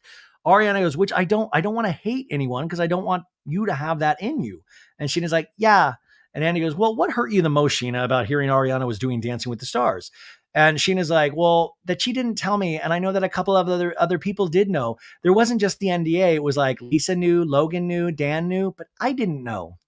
And Andy goes, well, what was the reason you didn't tell her, Ariana? And she goes, well, there was a leak that happened where all these articles came out that I was going to be on it. And then that's when we got on the phone with production with Dancing with the Stars. And they were like, okay, lock down on information. And so I was just very, very tight-lipped about it from that point forward. I certainly didn't hold it from you, trying to keep it from you. And Andy's like, but you didn't trust her. No, I didn't trust that she wouldn't be overheard. Ariana really nailing it with the phrasing here. I trust she wouldn't be overheard. No, because she's a public figure who's being watched under a microscope at that point in time, because this was like before filming. Now, do I believe that Ariana thinks she would be overheard? No, I truly believe that Ariana thinks Scheana probably would tell somebody. And I think Scheana would not tell somebody in anger. I think Scheana just would be excited for her friend and end up blabbing it to somebody. Like, I truly believe Ariana, like, yeah, like, come on. But I think it's a really nice way to put it. In an extended scene, Andy goes, so who did you tell here about being on Broadway before you were on Broadway? And Ariana doesn't answer. And Andy's like, anyone? And Ariana shakes her head no. And Sheena's like, I mean, I only found out because I was at the finale of Dancing with the Stars. And Ariana's like, at the finale, that's it. And Sheena's like, and I awkwardly invited myself back to your trailer. Scheana cracks me up. I awkwardly invited myself back to your trailer at the finale. And she's like, after Dan, and you were having a moment because your mom was walking in. And then the producer was like, you've got a big day tomorrow. You've got a big announcement. And I was like, huh? And everybody else in the room. And I felt like knew except me. And your mom looked at me and she was like, oh, did she not know? And Ariana said, no. And I'm like, oh, do I not know what? And I was like, so uncomfortable. And she was like, do you want me to tell her? And I'm like, tell me what? And Katie sighs and rolls her eyes. And Sheena's like, and so then she told me it was not on purpose. It was like, I just happened to be there when something was said. And Ariana was like, like, well, I forgot about the trailer. And that's the end of that extended scene. But Scheana, my goodness. Oh, Scheana is the hero of her own life. A lot of us are the hero of our own lives. But like, listen, this is what I'm talking about with the reunion. Who cares? I don't mean about like negating Sheena's feelings, but like, I don't care. Let's talk to Tom Sandoval more about this past year. Let's talk to Schwartz about his behavior with Joe. Like this, I'm like, oh, okay, wait, okay. So she got on Broadway. Okay, great. She's on Dancing with the Stars. Who cares? Who cares? Like, legitimately, who cares? Let's talk to Tom Sandoval right here. We've got him right here. Let's talk to Tom Schwartz right here.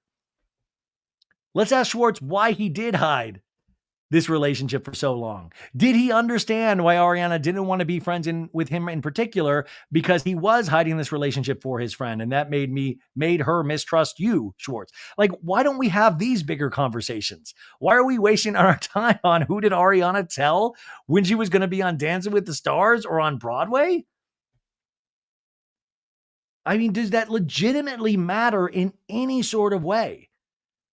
Except they're trying to build some kind of case against Ariana that she was mean to Scheana for not telling her about these opportunities immediately. And Scheana, don't get your feelings hurt, because it seemed like she didn't tell Katie immediately either. Anyways, Andy to Scheana goes, so by the way, you've promoted your dream on being Dancing with the Stars all season, Scheana. Have you heard from them? And Sheena's like, honestly, I haven't. And Andy goes, well, I feel like if they don't have you on, it's cruel. I know it's mean at this point. Have her on Dancing with the Stars. Have her on. And Brock's like, it's big shoes to fill because Ariana had such an amazing season. Oh, bring it down, Brock. And Sheena's like, I don't want to compete with that. I've got plans with the band this year, the 27s, but maybe next year. Honestly, this year, I do have a full year of plans for myself with my music. People can talk shit, say whatever they want, but I'm genuinely enjoying what I'm doing with my life. And Andy's like, with all due, if they call you tomorrow, you're doing it. And Sheena's like, I'm not going to say no, obviously, but I prefer next year. Like my 40th birthday would be fun. And Andy's like, well, we're going to be right back with Allie and Joe joining the group after this. And James smiles and Katie rolls her eyes. Okay, this is classic Scheana too, of like, don't ask me this year, ask me on my 40th. Like, because in Scheana, she's already imagined Dancing with the Stars on her 40th birthday, which is so funny. Like, she's already daydreamed about it. You know, it's great. I hope they do ask her to be on Dancing with the Stars, but part of me would be scared that she would get voted off immediately and then it would be some tragedy. Like at this point, yeah, have her on Dancing with the Stars at some point. Do it. Like make her dream come true. It's a big show. Have Scheana on and you can do all these clip packages of Scheana talking about it, but you don't want to be on one of those shows where like it's a joke that you're on the show because you complained about not being on the show. But I guess, the point is we can't pick when we get these opportunities, but we can show up and do our best regardless of that. And maybe Scheana will show up and like kill it and do the best. She said she started taking dance classes last season. Is she still taking those dance classes? Anyways, everyone stretches their legs and gets touched up, makeup during the break. Allie enters the stage, gets seated next to James, and Andy's like, hello, Allie Bally. And Ariana's like, Allie, you need to read Andy's chart. And she's like, yes, I know you're a Gemini. And like, you're the most perfect example of a Gemini ever. And then Joe comes on stage. Hey, I'm Joe. Pull my finger. And is greeted everyone, and she's getting seated next to Schwartz. And Andy's like, hey, Joe, how are you? What a pretty dress. And Joe's like, hey there. Okay, thank you. And she's like, can I get a hug? She wanted to get, hey, Andy, can I get a hug? And he's like, okay. So they settle down, and Andy's like, we are back with more of the Pump Rules reunion, and we're joined by an astrology expert and somebody who killed a turtle when they were a kid. No. Remember that story? I was talking about it on Jolene's show today, that Joe talked that story about used to walk her turtle on a leash and it fell through the grates and she killed her turtle. I was like, oh my God, Andy, bring that turtle back out. Well, Joe, we found your turtle and he is not too happy. Please welcome Leonard the turtle. What the fuck did you do to me, Joe? You just left me for dead. No. So sorry. First, let's welcome James' girlfriend, Allie Luber. Hi, Allie. And definitely not Schwartz's girlfriend, Jo Wenberg. Hey, Joe. Nice to see you. Allie, how's the astrology business going? And Allie's like, it's going great. I'm fully booked. What do you charge for an hour out of curiosity? And she's like, $195. And Brock's like, zoinks? What are you talking about? $195. I got to start learning the stars. I'm Miss Cleo. I'm Brock Cleo. I will tell you your future. 1-800 call Brock. 1-800-budgie smugglers. I'll tell you your future. Like Brock really was like, what? And then I made a joke meme about this, and people were commenting that that's like cheap, that's like a low price. I'm like, what? I would love to get my chart read by Allie. I would genuinely love to get my chart read by. I don't really know. I've told you guys, I don't know a lot about astrology. And every time somebody teaches me about it, it kind of like just escapes my mind like math. Like my mind can't hold on to it. But I would love to be told about my future or my path or anything. Just tell me something. And he's like, nice. I have a feeling your rates are about to go up. And Allie's like, that's what James keeps saying. And James is like, I'm more thinking 30-person seminars per time, 1 hour, all on Zoom. Like, ladies, welcome. It's the Ali Bali experience. And Andy goes, Joe, on to you. What did you do to Schwartz's hair? Why? We didn't even ask about the, like, how did Andy not ask about the horrific dye job? Like, how did that not even come up? Andy goes, Joe, we first heard about you last year. And also, what a horrible missed opportunity to not have a Joe cam like we had with Rachel in the trailer last reunion. We could have just Joe watching from a trailer, nervously eating sun chips. Joe, we first heard about you last year, and there were plenty of rumors about the nature of your relationship. And we have a flashback to 2022. Learning about like my friend Joe staying here. And Andy goes, well, I certainly have a lot of questions. I want to hear, how did you two start hanging out? And Joe's like, I was in between my house and my apartment, and he was nice enough to let me couch surf in his spare bedroom. And I brought my backpack and I brought my dog, and I stayed there for 4 days, and I moved into my apartment. And I don't think that's necessarily true either, but okay. And Andy's like, no, how soon after you two started hanging out did it become physical? And Joe's like, it never did. Who are you, Schwartz? And Schwartz is like, well, maybe like 3 weeks, 2 weeks. I don't know. And Joe's like, I think a little. And Schwartz is like, in the beginning, it was like strictly platonic, drinking buddies, whatever. That's so weird. Like drinking buddies. And then all of a sudden you're like, can I touch your boobs? And he's like, well, just like drinking buddies who fuck. And Schwartz is like, I mean, it evolved into that. And Joe's like, actually, Andy, you're right. Lala goes, can I ask a question? I don't know that you two knew each other. I didn't know that you two knew each other. Where, how? And Schwartz is like, she was best friends with Kristen Doute. And never before. I would see her like 2 or 3 times a year at Kristen's. And Lala's like, I think it gets a little confusing. Lala, by the way, knows exactly how they know each other. But Lala, being a producer's pet, let's bring it on. Let's ask that question. Here's what I'm saying. It's like so disingenuous. It's like Lala knows all of this already. All of it. Like, let Andy ask these questions. Lala goes, I think it gets a little confusing. Lala does that a lot too. Like, oh, this is why it's a little. Maybe Lala should have her own talk show. I don't know. Joe goes, and I would do his hair and stuff, but that was it. And Lala goes, you know each other through Kristen Doute, so nothing beyond that? How random that it's like, in case like, it was random for sure. And Andy goes, did you know Schwartz when he was still married to Katie? And Joe's like, no. I'm sorry. Was I? And then Schwartz is like, I'm sorry. Was I supposed to? Sorry, I didn't. And Schwartz is like, no, that's okay. I didn't think you did at all. I never felt that. I didn't feel that you liked me before that. And Lala's like, of all people, you moved in with Schwartzy? And Joe's like, I didn't move in. And Lala goes, stayed with him? And Joe was like, it was during COVID. And Katie was like, no, it wasn't during COVID. And Joe's like, yeah, it was. I mean, I believe it was maybe after, but I mean, it was still COVID going on. So I remember there were multiple friends of mine that actually did have COVID. So it was like, I think it was at the end of 2021, which was, fairly, it was like after COVID, but still people would get COVID like we still get COVID now. So you could technically say right now we're still dealing with COVID. It was during COVID, but it wasn't like in lockdown. I mean, this story seems so every which way, and it seems like it changes a bunch, but whatever. Katie goes, Chris and Doute lived right around the corner and you guys were still really good friends. And Schwartz is like, she had a whole melodrama going on with her situation. And Lisa sarcastically goes, no, Kristen. Doute pops out, suck a dick. Katie goes, she was very surprised that you didn't hit her up.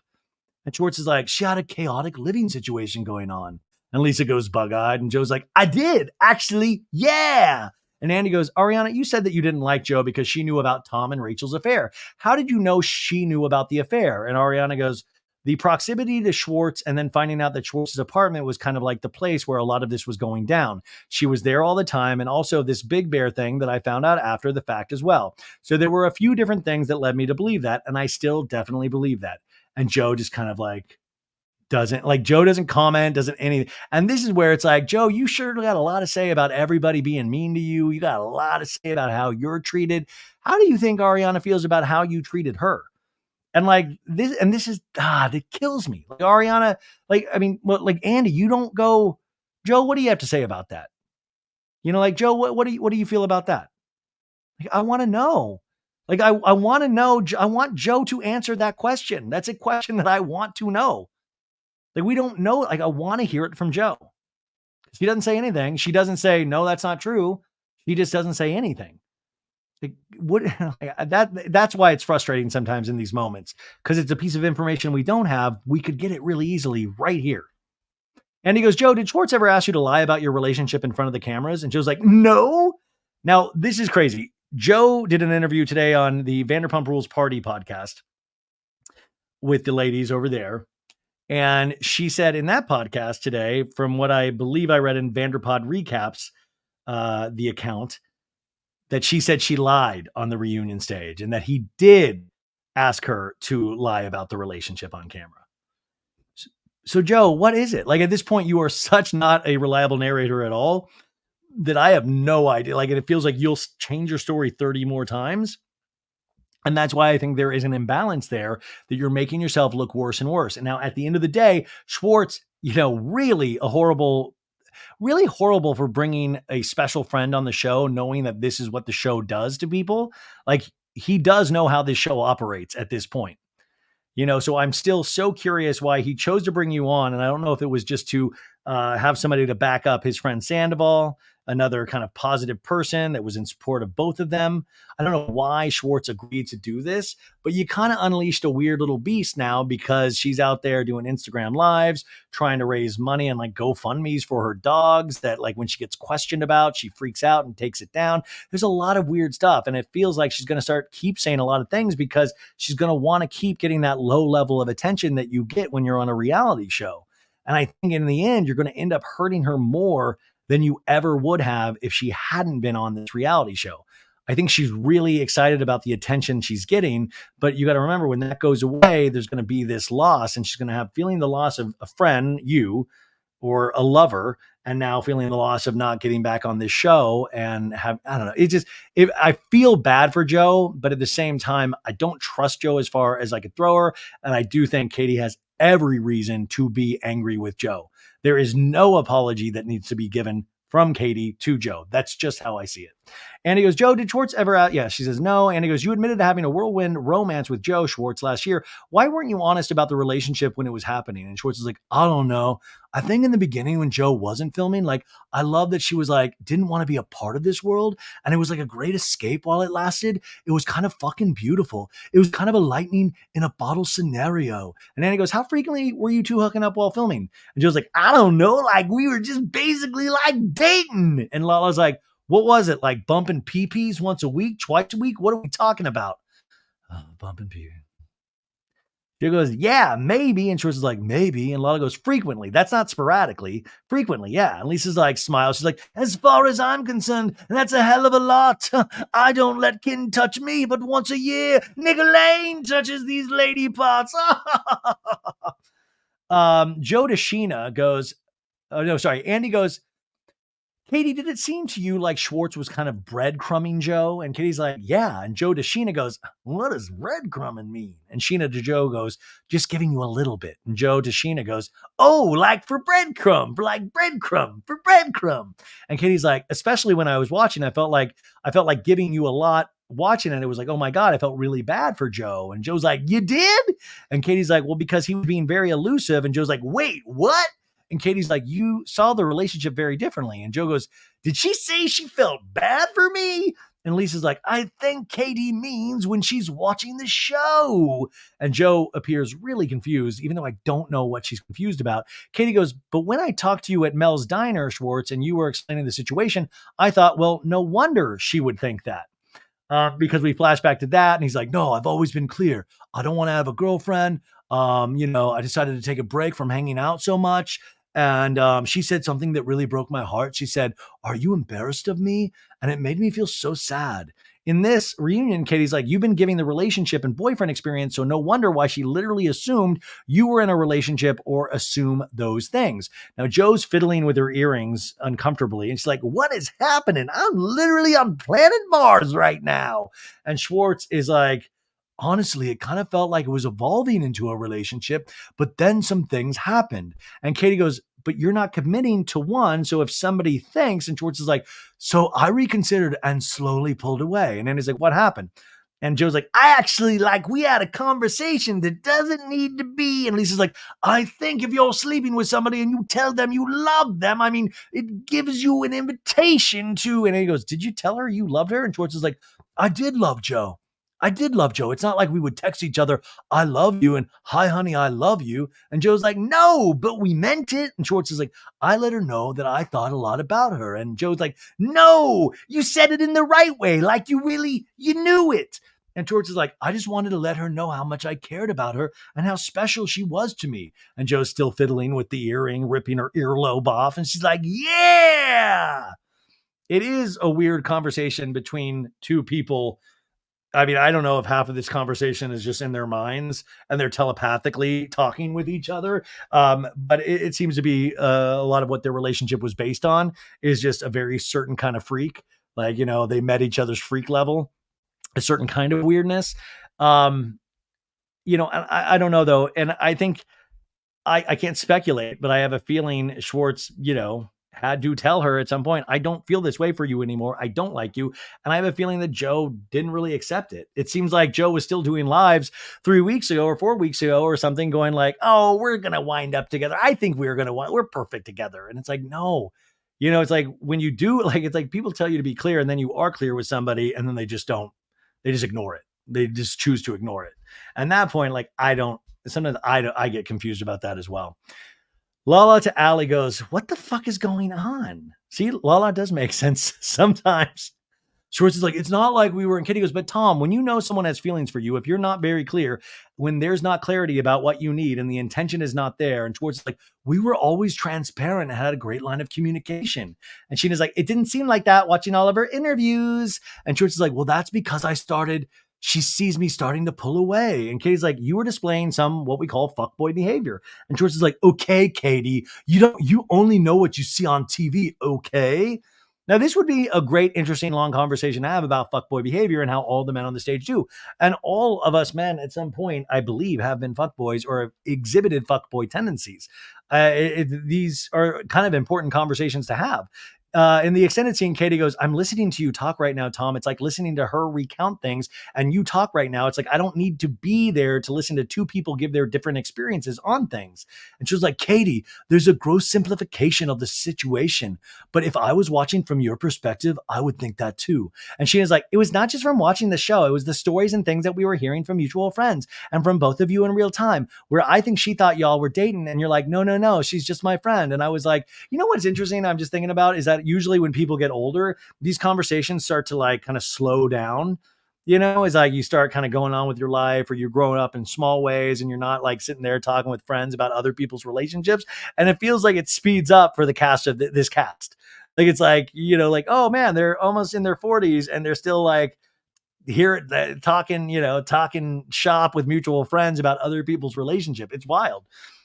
Um, Sheena's like, "I think she thought y'all were dating." And you're like, "No, no, no, she's just my friend." And Joe's like, "Does she know that she's just your friend?" Because, and George is like, "We were more than friends. I just didn't see, oh, I don't know. I didn't."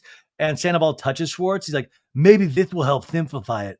Let me ask you a question. When you started filming this past season, Schwartz, when was the last time that you guys had sex?" And Schwartz is like, "I have no idea. But by the end, did you in the entire season of filming?" And George is like, "By the end of the season, I had like pulled away and distanced myself from Joe for some reasons."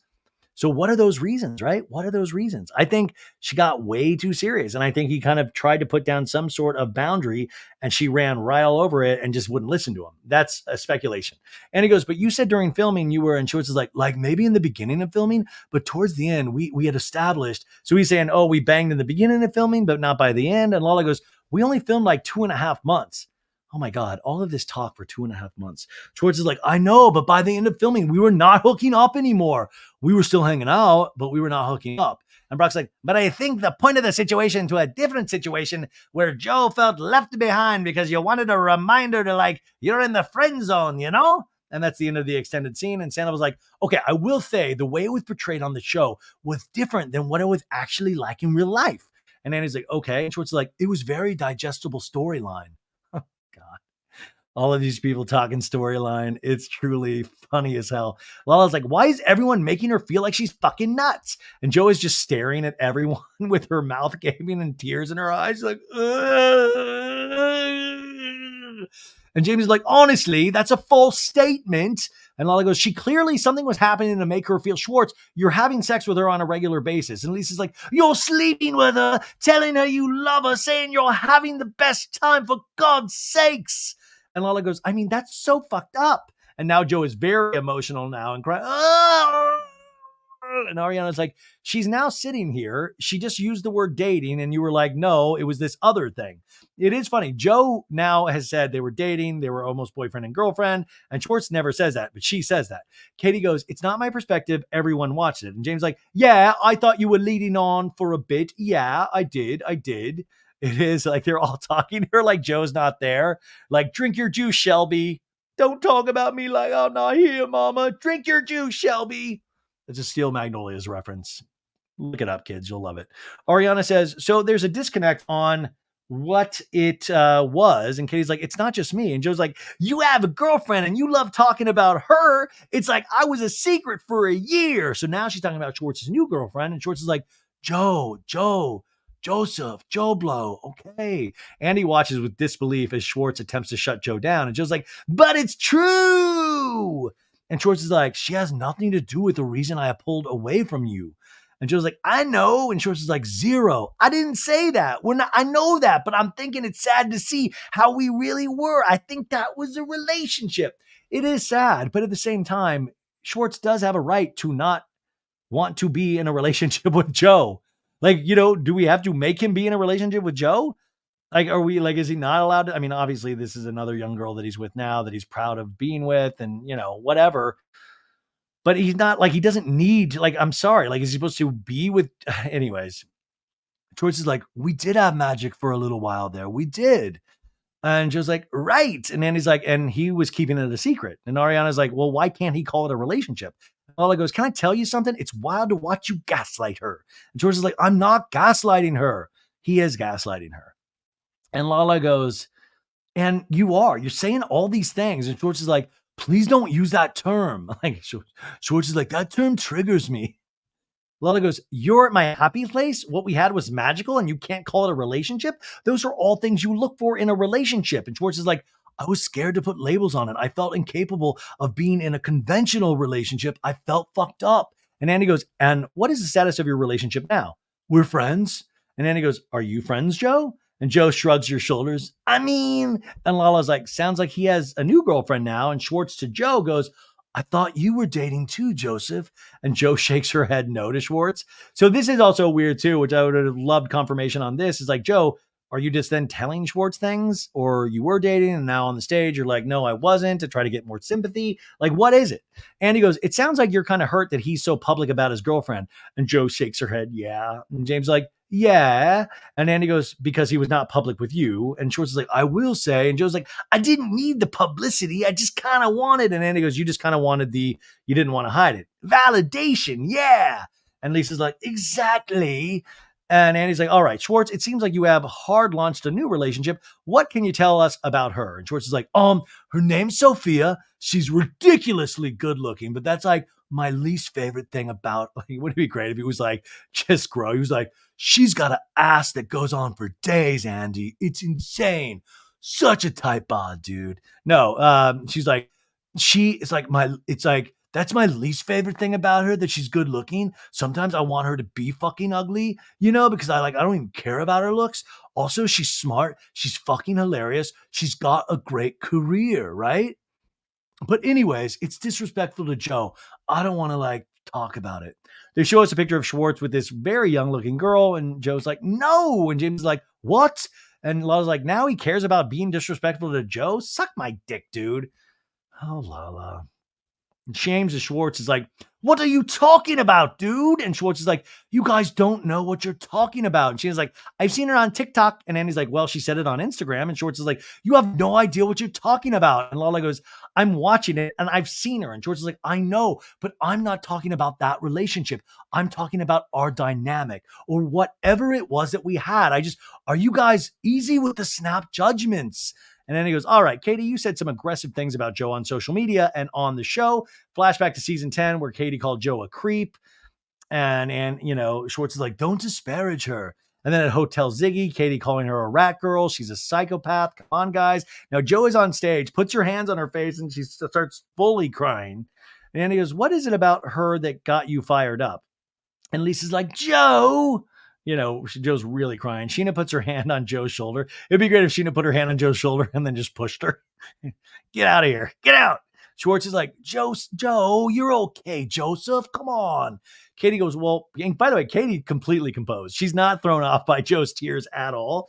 Katie goes, well, part of it was coming, to a place of going through a divorce, going through separation, and then having an individual who I didn't trust and I thought was moving in ways that I didn't feel comfortable with. Yeah, it was a very colorful descriptor, of course, which Katie has always done that, you guys. We know that. And Joe's like, colorful? And Katie's like, yeah. And Andy goes, looking back on the show and seeing her feeling ganged up on by y'all, did you? And Joe goes, I didn't feel ganged up on by anybody except for you, Katie. I didn't feel like any of you guys. And Katie's like, but I was coming from a place from the summer before that I was also not supported by many people in this room. We flash back to 2022 when Scheana tried to have Schwartz on the podcast and try to get him to hook up with Rachel. And then at Scheana's wedding in Mexico, revealing that he did in fact get with Raquel. And Joe in the reunion says, neither was I because of you. And Katie's like, it's not about you. And Joe's like, of course it's not. And Katie's like, it's about what I was going through. I know it wasn't nice or kind, but I was dealing with a lot of shit. And the last thing I needed was you. And that's the other thing too, is that Katie can totally, Katie was like, listen, I didn't want to be nice or kind to you. I had no reason to be nice or kind to you. Why would Katie have to apologize now for not being nice or kind when she is getting out of a divorce, trying to learn how to live and watch her dude be with somebody else? You're not going to get nice and kind. You're just not going to. And the fact that Joe still can't get that through her head makes me really concerned for Joe. Joe won't look at Katie and she's like, it's no excuse. It's not even an excuse. It's the reason. Yeah, it's the reason. And Lala goes, I know it doesn't seem like Katie's being vulnerable right now, but that was a vulnerable moment for her. Thank you for pointing that out, Lala. And Schwartz to Joe goes, that's pretty much an apology from her. And Joe's like, that's funny. And then he goes, okay, so do you apologize for the tweets? And Katie's like, no, I do. And then he goes, you called her crackhead. And we see the infamous music kills Katie tweet. Joe is spooky. I mean, none of us could stand to be around her. Her energy is on par with the crackhead. She is a psycho, and I will also light her on fire with Rachel. Sorry. Katie goes, I never said you are a crackhead or you do crack. And Joe's like, yeah, you did. Crackhead energy. And Katie goes, I said there was energy of, and Joe's like, spooky, sloppy, rude. She never takes a shower. I mean, I can go on and on. And Katie's like, I never said that. And Joe's like, you called me a rat. Schwartz is like, rat? And Joe's like, psycho, set my ass on fire. And Katie goes, listen, I don't like a lot of people, and I don't believe in being nice to everybody because they'll turn around and fuck you over. Thank you to Schwartz on stage. Everybody, see what you did? Good job, bud. And Lala goes, fuck your man. That's what they'll do. And there's a lot of laughter. Sandoval doesn't laugh, of course. He's, the oxygen's being cut off to his brain and his body from his skin tight Zorro woman's pantsuit. Katie goes, listen, it's not that everyone he dates has a target on their back, but again, and he goes, Joe, are you seeing anyone? And Joe's like, no. Do you know Aaron Rodgers? I'll date him. Chef's kiss, Joe. Of course, man. Of course. This Aaron Rodgers making a lot of sense. Ooh, this Aaron Rodgers got a brain on him. Woo! And Ariana's like, he's a conspiracy theorist. No one should date Aaron Rodgers. And Andy's like, he's a wackadoo. And Joe's like, John Mayer? And Ariana's like, Scheana knows him real well. And Sheena's like, been there, done that. Andy's like, get the fuck away from my man. And Andy snaps like, get the fuck off stage, Joe. Don't you ever fucking say John Mayer again. Get out of here. Andy finally gets angry. Don't you ever fucking bring up John Mayer again on the stage, Joe. Get out of here. He would hate you. Also, but Sheena's like super been there, done that. Oh, she. Oh, shishu. Joe goes, I know, I was kidding on that one. And Andy makes a face and is like, okay, we'll be right back. Okay, we are back with more of the Vanderpump Rules reunion. James, we saw you this year in your new house with Allie Bally. Did the editors throw you some shade with the flight path? Oh, good. So, yeah, we see a montage of all the planes over DJ James Kennedy and Allie Bally's house. And DJ James Kennedy's like, when we see the plane, we know it's our scene. And Allie's like, yeah. In an extended scene, Andy goes, Allie, are all the plants Schwartz gave to you still alive? And Allie's like, I don't think so. And Schwartz is like, oh, what the fuck? And I was like, I'm sorry. And Kennedy's like, honestly, there was so much rain and no sun this winter. It really hurt some of the plants, but I've kept what I could alive. I think the one Tom gave me is still doing pretty well. And then the Monstera, the mini baby one, was in my studio doing all right after it singed. Andy's like, how are you and the cats getting along with Hippie? And Allie's like, yeah, good. I'm so happy to say that because for a while there, I definitely didn't see things turning out as well as it has. Andy says, James, Rachel has weighed in publicly and said that she believes that the dog's bad behavior and biting were a result of the way you treated him when he was a puppy. What's your response to that? And DJ James Kennedy is like, I think it's absolutely just like false. He had behavioral issues. I've come down to figure it out right that when he was flown over in his crate on the plane, and Allie's like, from when he was breeded, he was shipped from like Indiana or somewhere, but is by a plane as a puppy. So he was put in under the plane part, which was traumatizing. I remember like the day I met him, he had something in his mouth that he shouldn't have had and just trying to get it away from him. And he just went under the couch and growled and went crazy, like, which he doesn't even do anymore. Like he's completely really transformed. Like when I see him come back from a walk and run up to Mr. Banks and give him literally a kiss on the face. And Allie's like, yeah, me and Allie melt. We melt. We literally sit there and melt, Andy. And Lisa's like, I knew how James felt, and I always asked him how Hippie was, or Graham, and then the way Graham greeted James. And we flash back to like, is that Graham? And, and crying. And Lisa's like, I knew that categorically he'd been nothing but kind to that dog. Now, in an extended scene, Andy's like, Allie, James was considering your best friend's wedding in Ohio because he didn't want someone else caring for Hippie. How did that land with you that he was willing to miss something so important to you in favor of the dog? And she's like, yeah, it was the compromise of it all. Like, I feel like I had given up a lot, and I thought the least he could do was just try to make it work. Like, we were going to see my family and stuff. And Andy goes, and what wound up happening? And Allie's like, he came. We found someone through Summer at Vanderpump Dogs who, like, she leaves her dog with, so I trust her, and he was great. And Andy goes, how is James generally about compromise in the relationship, dare I ask? And she's like, good. I mean, I think that was really our biggest, like, I don't even know. I'm trying to think of some compromises. And Andy goes, can you think of some compromises you've made for Allie? I mean, lots of stuff, Andy. She wanted the office in the house, so the third bedroom for her to do her readings and stuff. And I said, no question. And Allie goes, well, I didn't ask for that. You just said that's your office. That's yours. He goes, well, I knew I was getting the garage as the studio, so I was happy with that, yeah. And the walk-in closet, I don't technically have a closet. I use the drawers because I wanted her to have the whole closet. It's not really that big, but she loved it. And she's like, but I organized his closet and color-coded and labeled his closet for him. Anything that she wants, like, she can have, yeah? What kind of compromise are you talking about? And Lala's like, you've been in back-to-back-to-back relationships. Do you want to talk about the travel compromise? Like, well, how many shows she comes to and how many we leave Hippie on? Like, how many Harry can come watch? Because that's another compromise, too. Like, she can't come to all the shows, but then give us an example of what kinds you want to hear, Andy. And Andy goes, goes, well, it doesn't need to be an argument between us. You just give me some compromises. Okay, bloody hell. And Andy goes, it's good. You're good. What's next? He's ready. And Andy goes, Allie, you said that you weren't ready to get married and have kids. Where are you today with that? And she's like, same, not the most inspiring group. No offense, guys. She laughed. Schwartz looked shocked. But Allie, Lala is always like, I'm a truth teller. Allie's a truth teller. And Allie's a truth teller in a nice package. You can do both. You can be nice and still be a truth teller. And Allie proves that.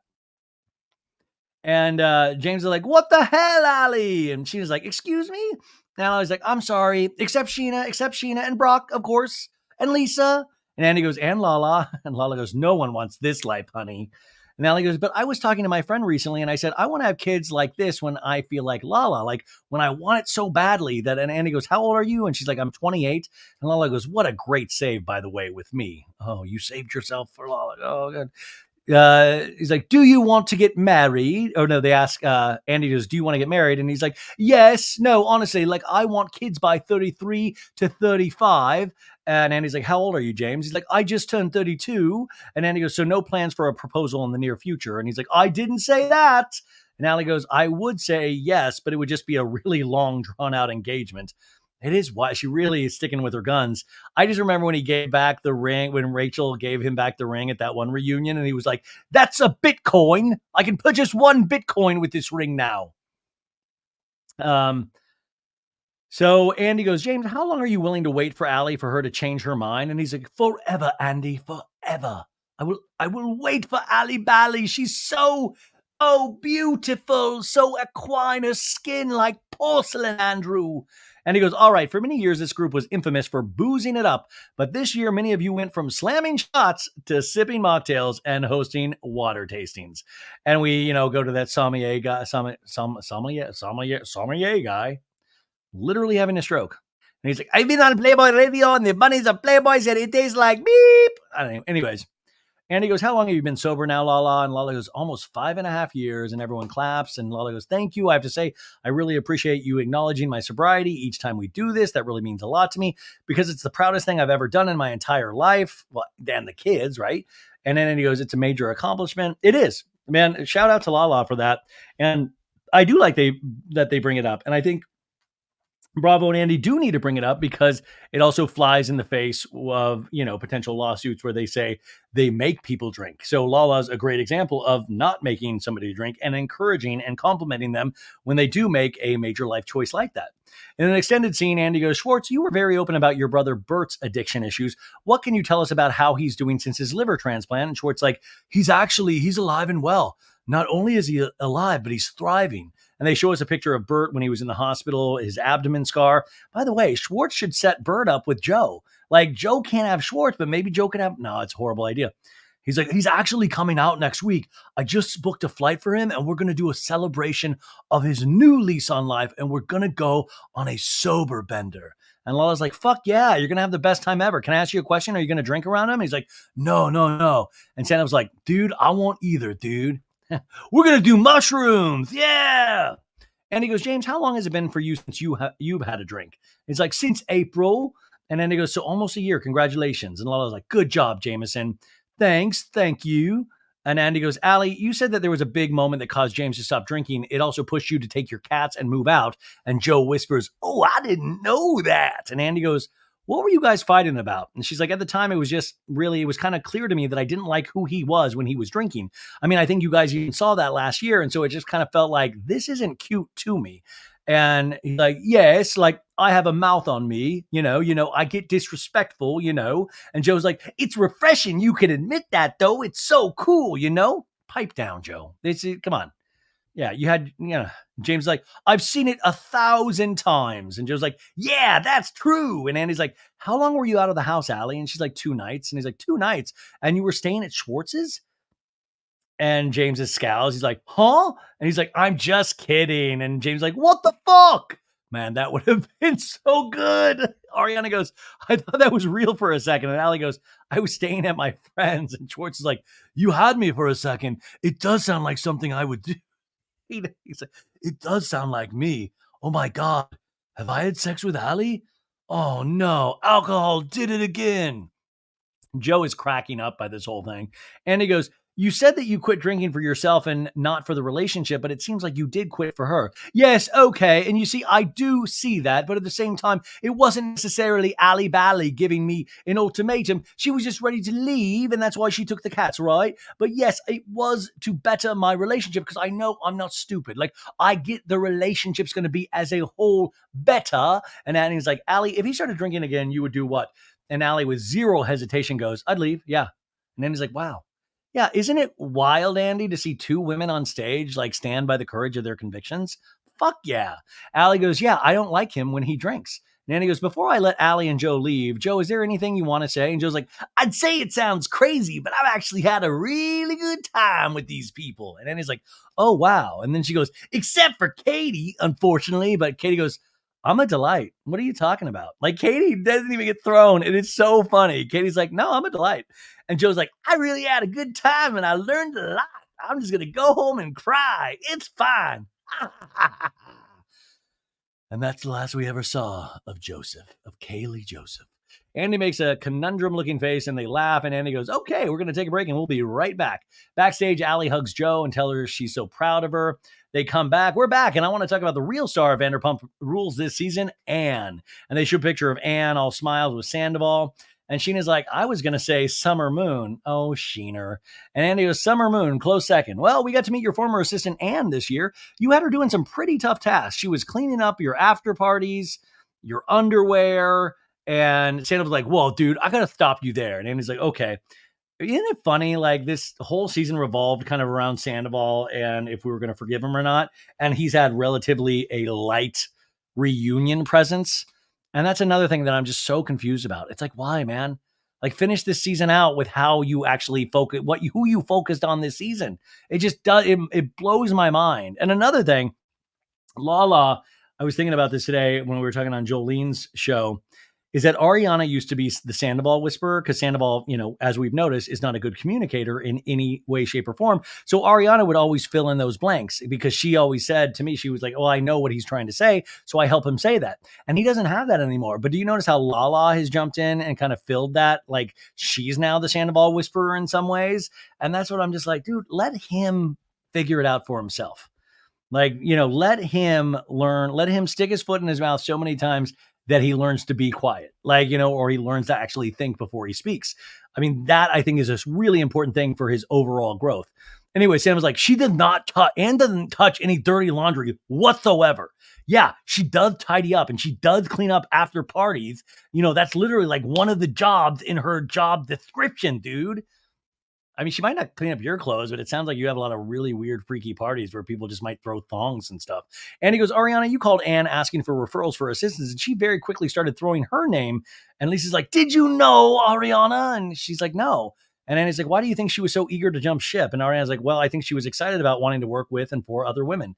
I think, Annie, why was she so eager to jump ship? Why do you think, Andy? Like, it probably fucking sucked at the end, like really bad. They flash a photo of Anne in 2023 wearing a cheerleading outfit that says Team Ariana on the shirt. I mean, that's a little weird. I do think the Anne of it all, like, she seems awesome and great.